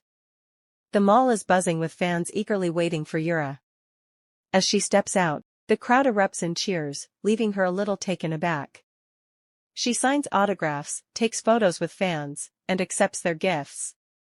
When it's all over, she addresses the crowd, sharing her initial nervousness, apologizing to those whom she couldn't sign for, and thanking everyone for showing up. As she's speaking, the crowd's attention shifts to someone, leaving her mid-sentence. She follows their gaze to find Sung Hyun standing there, claiming to be a big fan who's come for an autograph. The crowd's excitement hits fever pitch as they snap away with their cameras. Yura, still in a daze, doesn't move to sign the paper Sung Hyun has handed her. He teases her, asking if she's not going to sign it. Snapping back to reality, Yura hastily agrees to sign, but freezes when she sees that it's not a fan poster like the others, it's a marriage registration form. The pen slips from her hand in shock. Sung Hyun smoothly takes her hand, placing his pen in her grasp, and tells her he came prepared, just for her. With a smile that makes her heart flutter, he asks her to marry him, leaving her in tears. News of Sung Hyun's public proposal spread like wildfire online. Headlines screamed about how he'd popped the question to Yura in front of thousands of shell-shocked fans. The articles went into detail about the unexpected proposal, their exit hand-in-hand, and their upcoming appearance at the SBC Awards ceremony later that evening. Speculation soared about Sung Hyun and Yura secretly dating since the start of the year, causing a significant spike in the award ceremony's ratings. At the award ceremony, Kim Ina is the bearer of news from the red carpet. Fans go wild, snapping photos and videos of the glamorous event. Meanwhile, Sung Hyun and Yura are on their way to the venue in a limo. Yura confesses her nerves to Sung Hyun, who reminds her to trust him. He caresses her face, telling her she looks stunning. As they arrive, Kim Ina announces their arrival, dubbing them the couple that made Korea explode. Hand in hand, Yura and Sung Hyun step onto the red carpet, looking like a dream. Sung Hyun, dapper in a white tux, and Yura, radiant in a breathtaking white dress.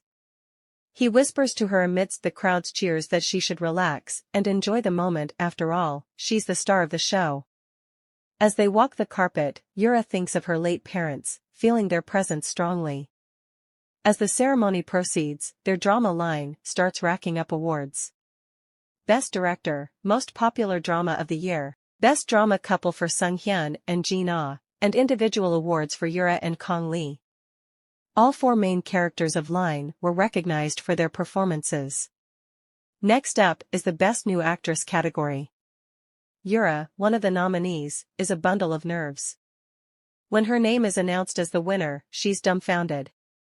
Her performance in Line has been lauded as natural and intelligent. She ascends the stage, thanking everyone for their support, her 7 years in acting, Sis for being her rock, Gwang-soo for his constant support, Mina and MNK Entertainment, Jin Ah, Kong Lee, the writers, director, and crew of Line. After her speech, the hosts ask her if that's it. She confirms, making the crowd cheer. But then she remembers Sung Hyun, sitting among the audience, looking a tad hurt. She quickly grabs the mic, stammering out an apology for forgetting him, calling him honey. The crowd gasps, then erupts into applause. Sung Hyun blushes, covering his face with his hand, as Yura asks him if she can really live with him, shocking everyone present at the ceremony. After the glitz and glamour of the awards night, Yura and Sung Hyun find themselves back at his place. Even though she's been here countless times before, it feels new, different, maybe because they'd never headed back together before. As she sinks into the familiar comfort of his couch, every corner seems to hold a fresh charm. Sung Hyun then hands her a cup of coffee, the warm aroma instantly calming her nerves. As she takes a sip, she lets out a sigh of relief, her mind replaying the whirlwind of events from the day. She then remembers his closing statement during his award acceptance speech, where he referred to her as his beloved wife. The memory brings a blush to her cheeks, recalling how the crowd had erupted in cheers, the host declaring them the couple of the century, while she'd tried to hide her flushed face behind her hands. She playfully nudges him, admitting that she'd been so embarrassed she'd wanted to bury herself. He shoots back with a reminder of her own speech, to which she quickly defends herself saying she wasn't been entirely sober. He teases her further, asking if she wouldn't have accepted his proposal had she been sober. Rolling her eyes, she accuses him of teasing her. He simply pulls her close, confessing that he couldn't help it because she was too cute. She then asks why he chose to propose rather than announcing their relationship first. He simply replies that it would have been tougher for her if they'd gone public first. Seeing her tears, he gently kisses them away, leading to a tender kiss between them. Fast forward a few months, they find themselves back on the beaches of Bangkok. She points out the spot where he'd built sandcastles with a little girl last time they were there. Recalling how her heart had fluttered watching him from afar, she remarks how it had felt like a scene from a movie. As she reminisces, he simply stares at her, making her self-conscious. When she asks him why he's staring, he simply replies that she looks beautiful, leading to another adorable blush from her. 3 months since the awards ceremony, they'd officially become a couple, engaged and eagerly awaiting their wedding. However, public dates are still a dream thanks to their massive fan following and ever-present paparazzi. On their rare days off, they'd sneak away to places like Bangkok, cherishing their first trip together. As they lie under the starlit sky, Yura leans in, surprising him with a passionate kiss. She pulls back, confessing her deep love for him. The declaration takes him back to when he'd first confessed his feelings for her.